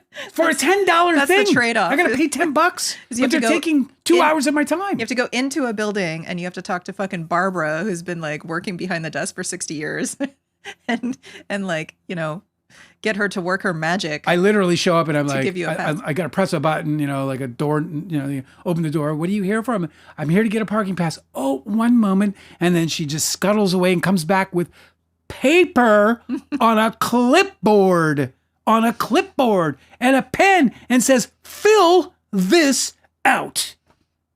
No, it's cute, huh? I can't believe it, dude. I can't fucking believe it. And it takes 2 fucking hours of my fucking day. And I got to pay $10 on top of it. Or they ticket me and they tax me, right? Because it's just another form of fucking taxation. Mm-hmm. Oh, don't get me started. Whoa. Don't even Hold get the me phone. started. Breaking news. What? Cosmic Urgency has not seen any of these Rob Reiner films. That's impossible. You got to remedy that, bud. Well, let me tell you that you can go on a real great run. Cosmic Urgency said, I still need to see Spinal Tap, Princess Bride, When Harry Met Sally, and A Few Good Men. Oh, so you have seen Stand By Me, thank goodness. Maybe not. And you have seen Misery, thank goodness. I want to suggest that When Harry Met Sally is a really wonderful New Year's Eve movie. If you feel like watching a movie on New Year's Eve, it's great for that. IMO. Billy Crystal Yes. apparently saw the bodies. No. Well, a family member called and he rushed to the scene and he got there before anyone. And so he saw the slain bodies. No way. Because I saw on TMZ that they had paparazzi outside the house. And so he went to the house. But I thought that he was like, you know how like the neighbors, you know, it's a really close-knit community where Rob Reiner lives in Brentwood. It's a bunch of his peers that live in his neighborhood. And they have for like, 60 years. So like, I just assumed that everybody was showing up at their house, like to hang out at the front yard or the street to commiserate. I didn't know that he had shown up earlier. Why would anybody call? That seems really strange that you would be like, hey, lifelong friend, show up before the authorities at an active crime scene. Why? She was there. Billy Crystal and Rob Reiner were inseparable in terms of their love for each other. And so she called one of his closest friends immediately, said, oh my God. I mean, they're probably practical neighbors if he got there that fast. So they must have been basically neighbors. What? Billy Crystal's house burned down in the fires and now this for him? Poor fucking dude. Well, yeah. I mean, it's less for him. I mean, I'm so sad that he saw their bodies. I wish he Is this TMZ again? It is. So what the fuck is their fucking problem? What? Like, do they have any? By the way, it's almost bizarre how much Rob Reiner's son looks like Andy Signore. Oh yeah, I know. When you put them side by side in the thumbnail. I guess we should talk about Andy Signore. So TMZ is also reporting that Nick is on a live watch. Oh, okay. Well, that's good. I hope they keep him from hurting himself. Andy Signore has filed an appeal with the District 11 court in Florida. I can give you some interesting insight into that based on a post I read, and I will credit accordingly. Yeah, I don't know what the latest is, so you got to fill me in. So apparently he filed an appeal with the 11th Circuit. But he made a mistake, right? No, that was the other appeal. Oh, okay. This is a different one. This is a different one. He filed today. This hit the docket today. Let me pull up because the person who wrote it up for us did a great job. No need for me to redo it again.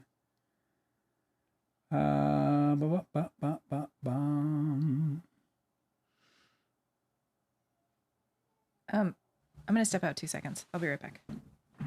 Are you pulling it up? I am. Okay. Just gotta talk to this dog real quick.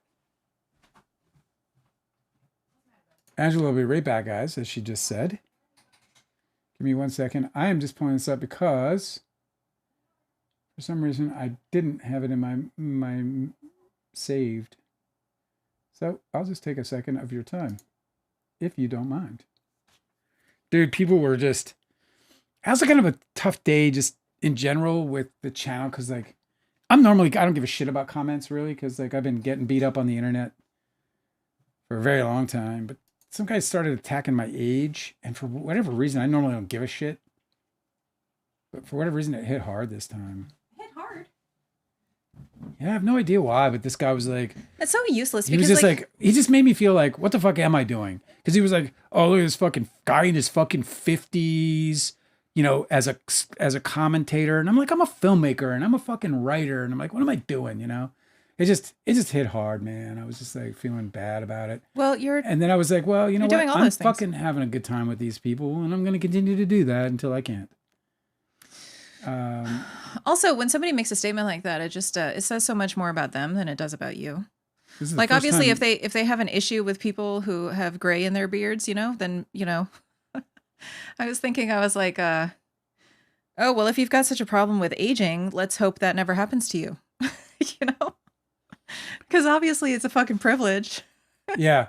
So if he hates aging so much, maybe he should just not do it. Yeah, no, Not I was reach an old tempted to age. say, well, I hope it doesn't happen to you, dude. I hope the 50s never become a I problem hope you for never you. see your 50s. But I don't, you know, I don't. I don't wish the guy dies. This ageism I is wish so that person was just a fucking ridiculous. less of a loser. You know, it's just like the whole plan is to get old, you fucking idiot. Yeah. What do you think is happening here? The earth is spinning, fool. So what's Are your you problem? unaware of that? That's what I'm saying. Like he's got a problem. It's got nothing to do with you. If he goes around looking at people, But ageism is a problem, and that's what it made me feel about. Like that. You know, it was just like this whole idea of like, you know, oh, you know, Dale's too fucking old to be entertaining and, you know, and popular. yeah, but do you see how it's insignificant that he thinks that way? Like I it want to be doesn't popular. it doesn't affect you. I just want to be popular. Well, look at like fucking Jeff Goldblum. He's Yeah, popular. but he was popular when he was young. Mm-hmm. He just maintained his popularity, which is very difficult. Yep. Just ask Gary Coleman. All right.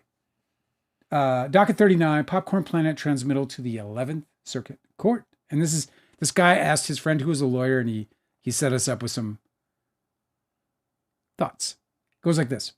And credit to Comfortable Fruit 1821. Comfortable Fruit. Mm-hmm. Imagine a pear with legs crossed on an ottoman. Okay. Most recent comment from lawyer friend. Stay is now in effect. Likely course is the 11th opens up an appeal docket, does a jurisdictional check, almost certainly dismisses for lack of jurisdiction, case bounces back to the district court, stay lifts. So he's prevented from having to turn over the documents. Continuing. Here are his texts so far, or here are her texts so far on this, to this Redditor. 73 kicks in if both sides consent to the MJ handling whole case. I don't know what MJ is. Motion for judgment. Handling whole case plus entering final judgment under 636C. No consent here, as this was a non-dispositive discovery. This is all over my head. So review has to go to the district judge first, then the 11th. NOA is premature. And no actual stay order equals compliance deadline still stands. Totally get the jet lag, though. It's okay. Basically, what they're doing is they're setting the stage for this just being a delay tactic. Yeah. Okay. So this explains a lot because somebody else was posting about how when he appealed to a court that's higher than the court he should have appealed at, and so it kicks him out of having jurisdiction because I'll continue because there's more. they were saying it was a mistake, but maybe it's a tactic. NOA by itself doesn't forfeit the rights. Griggs only applies if the appeal is actually valid. His appeal isn't. They're still fine as long as they file real Rule 72 objections by 12/16. So it sounds like we have a few dockets to watch to see if they do actually review it, to see if it can be appealed.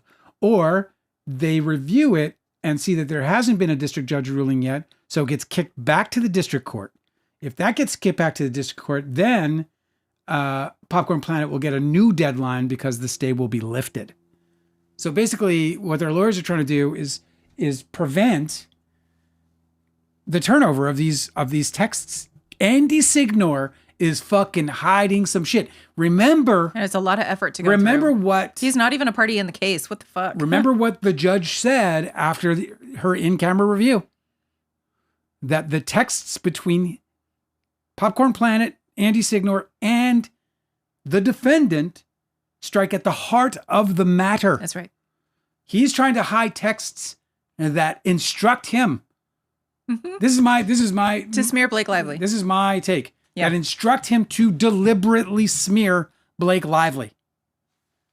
And that means that I'm guessing, and this is obviously just a guess, but I'm guessing that includes very specific things they want people to know and think about Blake Lively. I bet.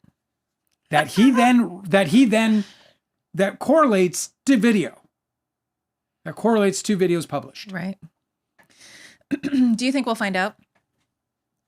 Eventually we will find out. Yeah, listen, I don't think he's going to avoid this at all. The court already has a copy. So there's a copy on record. He can't hide these texts. Amazing. They're a part of a record. That's right. I They're forgot. only sealed right now because haven't gone through the process. It's a sticky situation. So those texts are going to be read, and they're going to be, and we're going to know what he did. And I think like a lot of people are like speculating as to why he'd be hiding it. Some are saying he wants to protect his relationship with. I think it's because he's scared he's going to be liable. Deanna is saying, excuse me, Deanna is saying Signore has to appeal to district court as it's a magistrate decision. Right. And also he has not filed a stay, so has to still comply with order. Right. Well, this is where they think they're going to try with the 11th to try and create a new deadline for that order, which I don't know. I don't know any of the legal finagling required, or whether or not there's anything sound going on. Did you say finagling? Finagling. Is that like a 55-year-old thing to say? No. I've heard finagle, but not finagle, which I like it better. Finagle. Finagle. It sounds wilier. I don't know how to pronounce words. Hey kid, how's it going? I rely on, The dog has joined us. Anywho, Deanne said the magistrate reviews for reasonableness. Appeal cannot stand. Yeah, it's dead. It's dead on arrival. Deanne said junk exactly. Oh, I may be agreeing with Junkyard. Yeah, or yeah. the junk farm. Oh yeah, so the junk farm said spending all that donated grift money hiring the best attorneys, huh? Yeah. I know. Well, I mean, He's trying to look. I mean, a lot of people. if it's a mistake, then yeah. I mean, that's a shame. But a lot of people think he's just trying to Might be a use tactic. the grift, right? And trying to like keep the fundraising going while paying minimal amounts of money for these ridiculous appeals that don't stand. Oh, also the junk farm said that the judge also strongly implied that it was defamation per se. I mean, if that's true, dude, he's gonna be fucking screwed. If I wish he would just hurry up with it instead of all these fucking games. Like, I can't imagine wanting to stay in a bad situation instead of wanting it to get done as fast as possible. You mean for Andy Signore? Yes. Well, not if it's going to expose you liably. You're going to try to He's avoid not. that. He's not going to avoid There's a getting bunch of things exposed. going He's on. just prolonging There's it. a bunch of things going on. He's using it as a fundraiser. Yeah. So, you don't want to end that. Look, dude, we turned off our super chats because it was a fucking difficult decision. I only did it I knew I was going to turn my chats off after I finished with Google 2 days ago, and I just couldn't do it. I didn't want to turn them off because it's like the only revenue we have. And I'm like, ugh. Because you're principled. So You're saying he doesn't want to turn off his fucking these little money taps. Right. The Wishless Ant Farm 101 is with us. Awesome name. Said he's not party to the case yet. I think Melissa Nathan was helping him with the documentary too. And he probably scared he will be sued later on. I wonder if he raised money for the doc. I wonder if or if he's contractual, if he has any kind of contractual obligation to release the doc. Oh, He might. Deanna saying Signore will be added to the case. He is so exposed. I can't wait for that, dude. I honestly, bro, I haven't had any alcohol in like 5 years, but I might pop something. You have such beef with him. That's so stupid. Oh, I don't think it's stupid at all, man. I think that he is the biggest. It's funny you should say that. I think he's the biggest problem in our society. Not him speaking directly about Andy Signore and his significance individually. His actions are scalable, Hey, bro. His actions are fucking Hey. scalable. Come over here. You know what I mean? Is that how we behave? Is that why you're embarrassing us in front of our friends? Did you hear me? Yes. His actions are scalable. Or him as a model is a scalable model. They're like, they do Andy Signore multiplied by a number of so-called influencers, right? So he's just a scalable model. So it's not about him per se. I mean, I applaud him being held accountable for any of the things that he may have done that was wrong. What the fuck do you want from me, Doug? She keeps yelling at you. What are you yelling at me for? I got something to say and I'm going to say it. She won't censor you. Everyone's like, get the dog on the goddamn camera so we can all know what's going on here. Yeah, well. So Andy Signore is an example of the problem, but he, so you make an example out of him. He's the one's most exposed here. So it's absolutely fucking delicious to me. It's super exciting because if we learn that these, and again, like one of the things that I think makes me most excited about it, although it's probably a futile. Hang on a second. All right, you're fucking barking at me. Since when? No, talking in the studio. What are you, Ryan Reynolds? Get in here. Come on. We have to get rid of the dog now. So what I'm saying is that this dude, I don't even know what I'm saying. The fucking dog, took me out, man. I'll get re-inspired by the chat. I suspect we won't get to stay past 8 tonight. There's a mutiny. Dogs are all tripping. What is she fucking barking about? Well, so it's been freezing here for like 2 days. So the dogs have gotten the minimal walks. And you're the only person in this house that ever goes running with her. So I think she's trying to get you to entertain her. To go running? Everybody's been cooped up. I promise you that. It's like, what is it right now? Right now, the temperature outside, where I'll be in just 15 minutes, is 31 degrees, feels like 27. Yep, that's Pretty cool. cold. That's pretty cool. It's not Canada cold. Let's see what it is in Winnipeg, my hometown. Oh my God. Hey, if No Two Trolls hasn't showed up tonight, so if you are watching on the replay, what's up? We missed you. The Junk Farm said that's how I feel about Kirsty, that she'll be added to the case. I don't know. And then Deanne said... Because they already responded to no dispute about her involvement. So I don't think that's going to happen. It's 14 degrees in Winnipeg. Erica's yelling at us to show us the dog. Yeah, I know. It's 14 degrees in Winnipeg. 14? Mm-hmm. Is there a feels like temperature with the wind chill? Doesn't say. The low will be 7. That's crazy. Yeah. That's very cold. Erica, By the way, this is actually warm. I do want to show you guys the dog. This is like relatively warm in Winnipeg. Dale has been promising me that we're going to get a dog cam eventually. But we're using the gear that we have right now. A dog cam? A dog cam. Yeah, I can put a dog cam up. It's just that you don't want them to see the. Oh yeah, like I have to have like a better disarray. routine of like making it like, I don't know how people. I got plenty of cameras. People man. have like social media where they put their dogs on social media and their collars are always clean and their beds are always like not a single piece of fur anywhere. I'm like, how? Literally how? I'll throw the dog on this little Sony. Yeah, that'd be great. It's a great little camera too. I mean, it's a great little picture, and it's got a little pet mode on it, so it'll keep in focus as she moves around. Nice. Little dog surveillance. Yeah, so we can do a dog cam. Dog cam incoming. We'll relaunch Super Chat with the dog cam. So, I don't know what else to talk about. I'm kind of bummed about all the bad news. It was a bad day. Let me see what I got in my bad weekend. Dan said 32 degrees Celsius here. Yeah, that's like here. Yep. The Junk Farm said 14 is tropical in Canada. Yeah, exactly. 14 in Winnipeg is not bad at all. -10 in December? That's pretty good.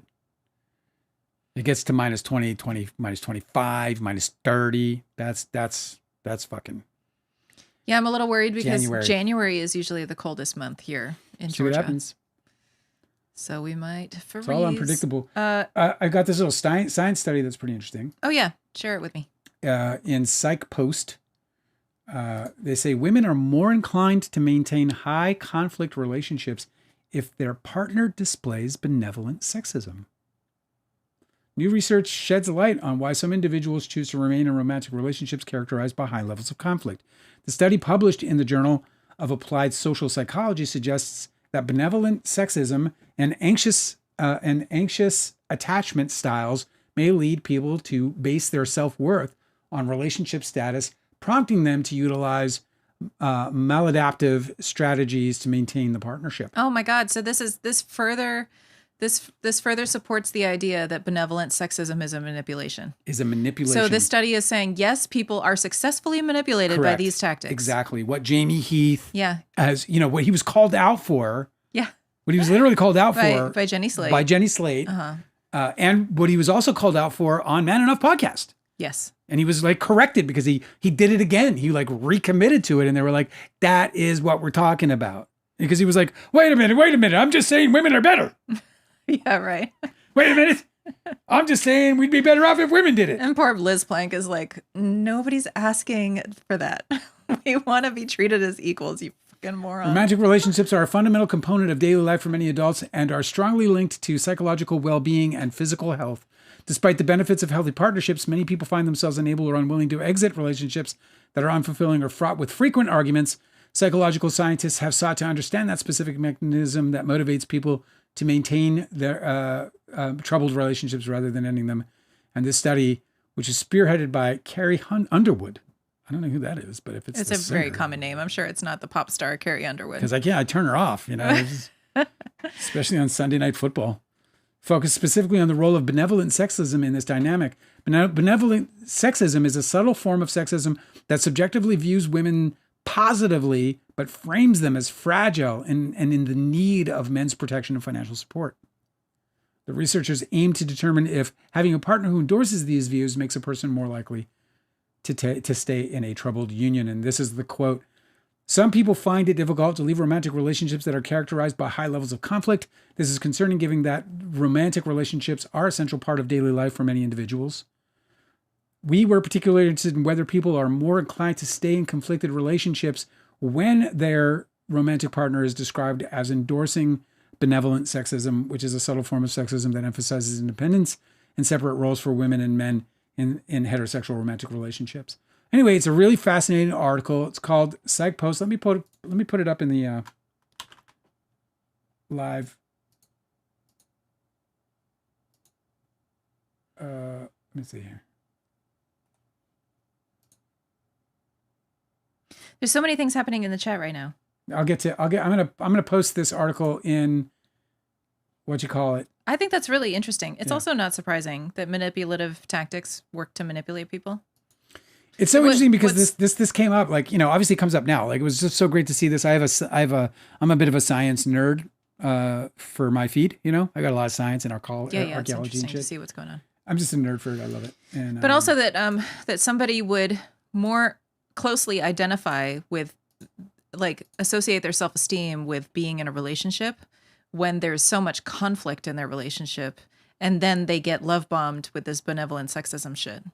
Like, that's such a really interesting manipulation that it turns somebody into, like, if you're getting argued with by somebody who claims to love you and respect you and hold you on a pedestal, then you really do start to internalize that you're kind of a piece of shit or whatever it is they're blaming you for being. And then it becomes that your only worth is that you're in a relationship. Is that what they're saying? It's so fucking in part. It's so dark. Isn't it? People are really messed up with each other, man. I got really lucky. I managed to avoid all of that. Maybe I was messed up too. I was kind of aloof. I'm a pretty aloof person. You think so? Yeah, well, I have my my Venus placement is Saturn ruled, and it explains a lot. Just being like kind of distant or cold, you know? Yeah. Like in relationships, like I have never struggled with, this is a good example. If I don't talk to a friend for like months and months and months, and they pick up the phone and they call me or we text or something, I don't spend a moment thinking about where the hell you been? Right. Because I don't need anything from them. They don't owe me anything. Like, I'm just ready to pick up right where they left off. Right. I love you. Let's There's talk. no tension. There's no stress. I literally don't care. And some people have had a problem with that with me, because I will do that too. And I think that there's no problem, because I'm just like easy breezy. It doesn't work for some people. Some cool Christian Bale publicity came out. Oh, yeah. What happened to him? Christian Bale spent 16 years quietly planning a $22 million foster care. 16 years. We have talked about this on the podcast twice before. We have? Yep. Really? Mm-hmm. What? Oh, my God. That Christian Bale is a real one, and it's for this project. He's trying to keep foster siblings together. 12 homes to keep siblings together, apartments for teens. Yes, I know. I told you about this. All right. Well, where were you? Thanks for embarrassing me in public. You just went along with it, Angela. Okay. Everybody's offering these stories in the chat, so let me share a few with these. Okay. Erica says that her friends just got a 2-week-old puppy that lost its mom. Oh. 2 weeks is very young. Sometimes it's like, it's not It's at advisable least that people 4 weeks younger than it should be. Yeah, well, ideally, veterinarians have like kind of modified those standards. It's supposed to be 8 weeks now. Okay, so 6 to 8 weeks. Yeah. But this little pup, Erica says, I've been cuddling him whenever I can go visit. The coolest thing about when you learn about dogs, I'm like, I work with dogs. That's my work. Oh, the Gavel Gavel episode dropped. Yeah. Hey, So listen. Kiki. Erica's got this little puppy. Okay. Are we still talking about this? Am I allowed to keep talking about going, this? Okay. It's just it's really interesting how much later like temperament and emotional resilience is all a result of this very early development. So Erica's friends have this puppy who is literally programming the things that it's going to rely on to become like a confident adult or an anxious adult. So if they can make sure that the dog has like the absolute fucking king experience of like super cuddle time USA, never a stressful, distressful moment, like never lacking for anything, then they'll help raise a dog who's confident. It's messed up how often people's dogs have behavior problems that are completely out of anybody's control because it happens so early. Because they got... or they had like, their mother was stressed out, or some, puppy, somebody was loud in the environment or something, doesn't matter. Anyway, so Erica was sharing that. Congratulations to your friends with their 2-week-old pup. Well, I hope that works out great for that That's puppy a fun and for adventure. them. Yeah, it's going to be some work, but it's going to be worth it. Cosmic Urgency said, I watched Sure Thing last week when I was watching 80s teen movies. I didn't love it, but it's good. Have you seen Sure Thing? So we just talked about it. Oh, okay. That's a Rob Reiner? That's the Rob Reiner movie I never saw that with one. John Cusack. Oh, yeah. I didn't know that one. I just remember it belovedly because of the time. I'm a big John Cusack fan. I love the guy. It's a really early one? Yeah, it's 84 or something. That's so cool. You watched that. That's really awesome, actually. Mescalero says that in Ohio, it's going to be 21 degrees and a low of 1 degree tonight. Yeah, that's some fucking balls in your cheek situation right there. Man. Deanna is saying that Stephanie Jones wanted to do positive, lively press, and that's when Jamie cut her off and undermined her. So toxic. Well, it's interesting because she was like, I'm only trying to promote the star of your movie, which you want to be a big success. No, I think that's probably more leaning towards the like, hey, let's talk about her let's be the image that you project. Yes. That's what it's probably referring to. It's probably more like, Blake Lively is a wonderful actor. We were privileged to have her on this movie. That was the correct way to deal with this. While there was some tension between us, these kinds of things can come up on these kinds of passionate kinds of projects. No, I mean, she understands. We look forward to resolving any matters with her because we certainly love and respect her. That was the way to go with this thing 100% all the time. They act in total antithesis to their image, antithetically to their image. And the result is, of course, that they look like complete and total hypocrites. By the way, another announcement just before we go. Do you know who Peter Green is? No. He was in Pulp Fiction. He was in a bunch of movies. Oh, yes, I know. He was a big deal. He died. He passed away, too. He died at 70 or 60. very young. Don't know. Haven't. They haven't disclosed the cause of death. Yeah, and we what haven't seen looking for. the cause of death yet, but I admired him in the 90s because first of all, he got started later, which I was getting started later. So he got started like in his 20s as an actor, and I was starting in my 20s. And I was like, because when you show up at Hollywood in your fucking 20s, you're like, holy fuck, I'm 10 years late. I always thought that he was really great. He always had these like little bit parts, but he had such a unique face that he was super recognizable. Yeah. Anyway, R.I.P. Peter Green. If you don't know him, look him up on your IMDb and watch all the movies he's in because he's always, my memory at least, is that he's always really given these really solid performances in these like little roles. But he was like known for it. I mean, he was like a guy that we all knew by name in the 90s. You know, anybody dropped that Peter Green was going to be in your movie, it was like, fuck, yeah, that's dope. Stacy is saying that Taylor Swift dropped the name of an audiobook that she was listening to in her documentary, The God of the Woods by Liz Moore. So congratulations to Liz Moore for getting like the best endorsement that an author could ever hope for. Pretty great for her. I would take fucking... I mean, it's going to work on me. I would take like a Corey Feldman fucking endorsement at this point. Delicate said that there was a tragedy in her building. The chat is all over the place, so I just wanted to share with you all the little stories that people are sharing. That there was a horrible tragedy in her building. An elderly lady passed away in her unit on Friday, and they only found her 2 days later. Yeah, that's just so sad. It's very sad when people are alone. You know, you die alone. That's all really traumatic. So to happen in an apartment complex. You said that your parents managed a huge apartment building, and it kind of became like a little town, right? Where everybody knows each other. It was a town. There was like over 1,000 people lived in this nearly 300 suite thing they call it the Rotunda Towers. Rotunda Towers, yeah. And it's like there's like 300, just under 300 suites or 250 suites or something. There's like about 1,000 people. It's like a town. So when somebody They've passes had everything. away, Like they had, a girl jump, unaliving, right, and didn't die. Jumped and landed in front of like right in the court. Ugh.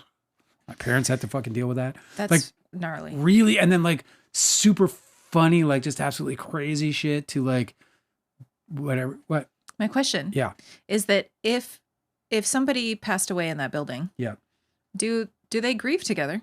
Like, do the people their only connection is being their neighbors, but do they come together at all? Not that I know of, unless they, but they all talk about it. I think, they have like a seniors club at this place and stuff like that. So I think, certain like factions might, huddle up in memoriam. But I think most of the time it's more like, oh, fuck, did you hear about what happened to David?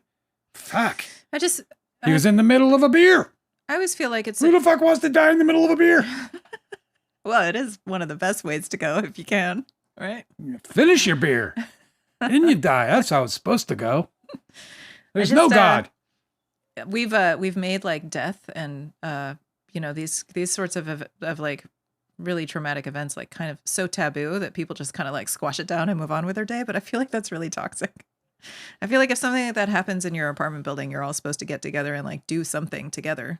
Like, I think that's the point of vigils, where they have like, candlelight vigils in like a university or some community or something. Some tragedy happens and they all get together. And I think that that's like really healing.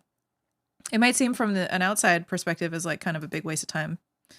But I think it's just one of the things that's like just a tiny remnant of like the more like the bigger processes that we all used to collectively go through, culturally. Yeah. I just feel like it kind of contributes to this, how everything feels kind of bewildering and awful in like our American culture, that we don't ever deal with unpleasantness. Yeah. Yeah. We're supposed to deal with unpleasantness.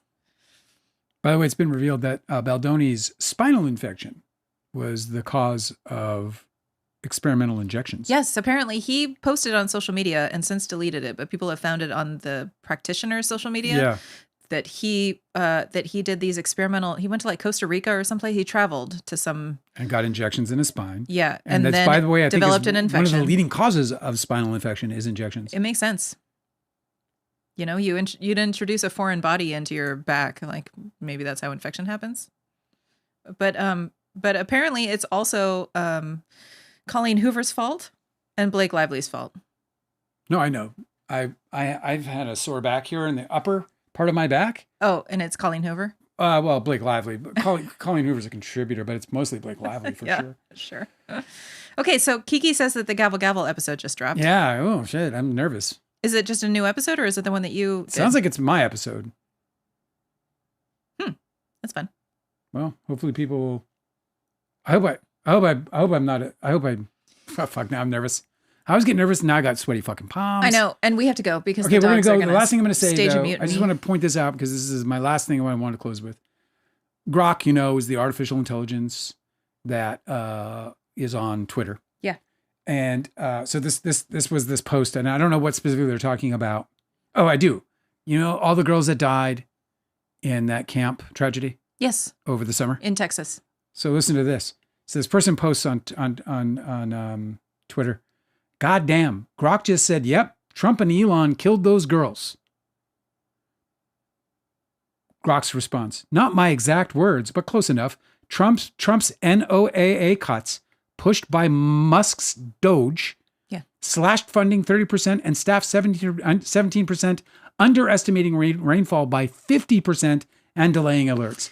This contributed to the floods, killing 24, including 20 Camp Mystic girls. Facts over feelings was Grok's response." But listen to this. Today, I read that I guess there's been a study on the effectiveness of Doge. Completely ineffective. Of course. Did absolutely nothing to help the American government at all. Everybody knew that. Imagine having your life turned upside down by this fucking as a government asshat from fucking South Africa. Mm-hmm.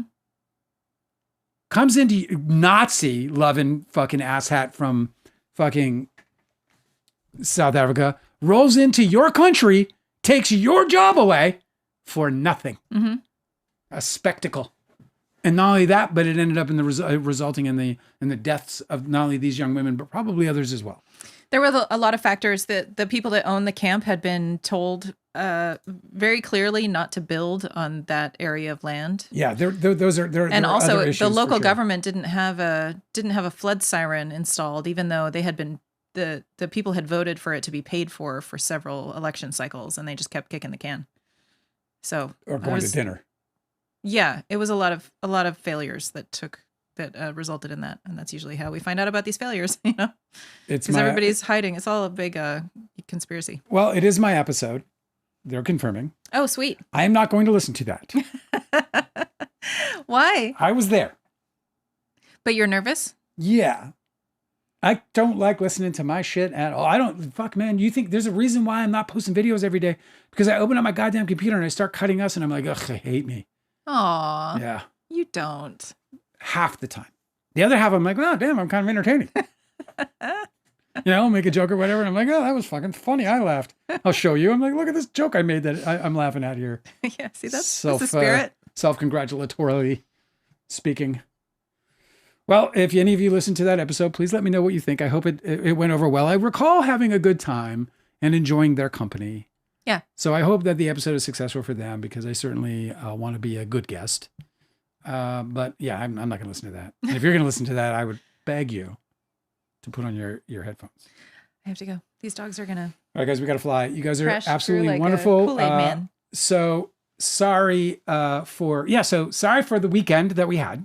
Thank you for hanging out with us today. We'll be back again tomorrow at the usual time. And like I said, we are going to be, by the way, just, this whole super chat thing that I got into with you guys. I just want you to know, you can go ahead, Angela. I just want you to know that we are looking for alternatives right now because we do want to interact with you in this way. And we also want to grow the channel. In the meantime, please don't forget to like, don't forget to subscribe, don't forget to share, don't forget to do all the things that will help us grow because, thanks to the greed of Apple and other corporates, we're going to kind of hold back the algorithm a little bit on, that monetization until we hit 1,000 followers and then we'll do ad splits. You guys are wonderful. I hope we'll see you again tomorrow. Good night. Good night. Bye-bye.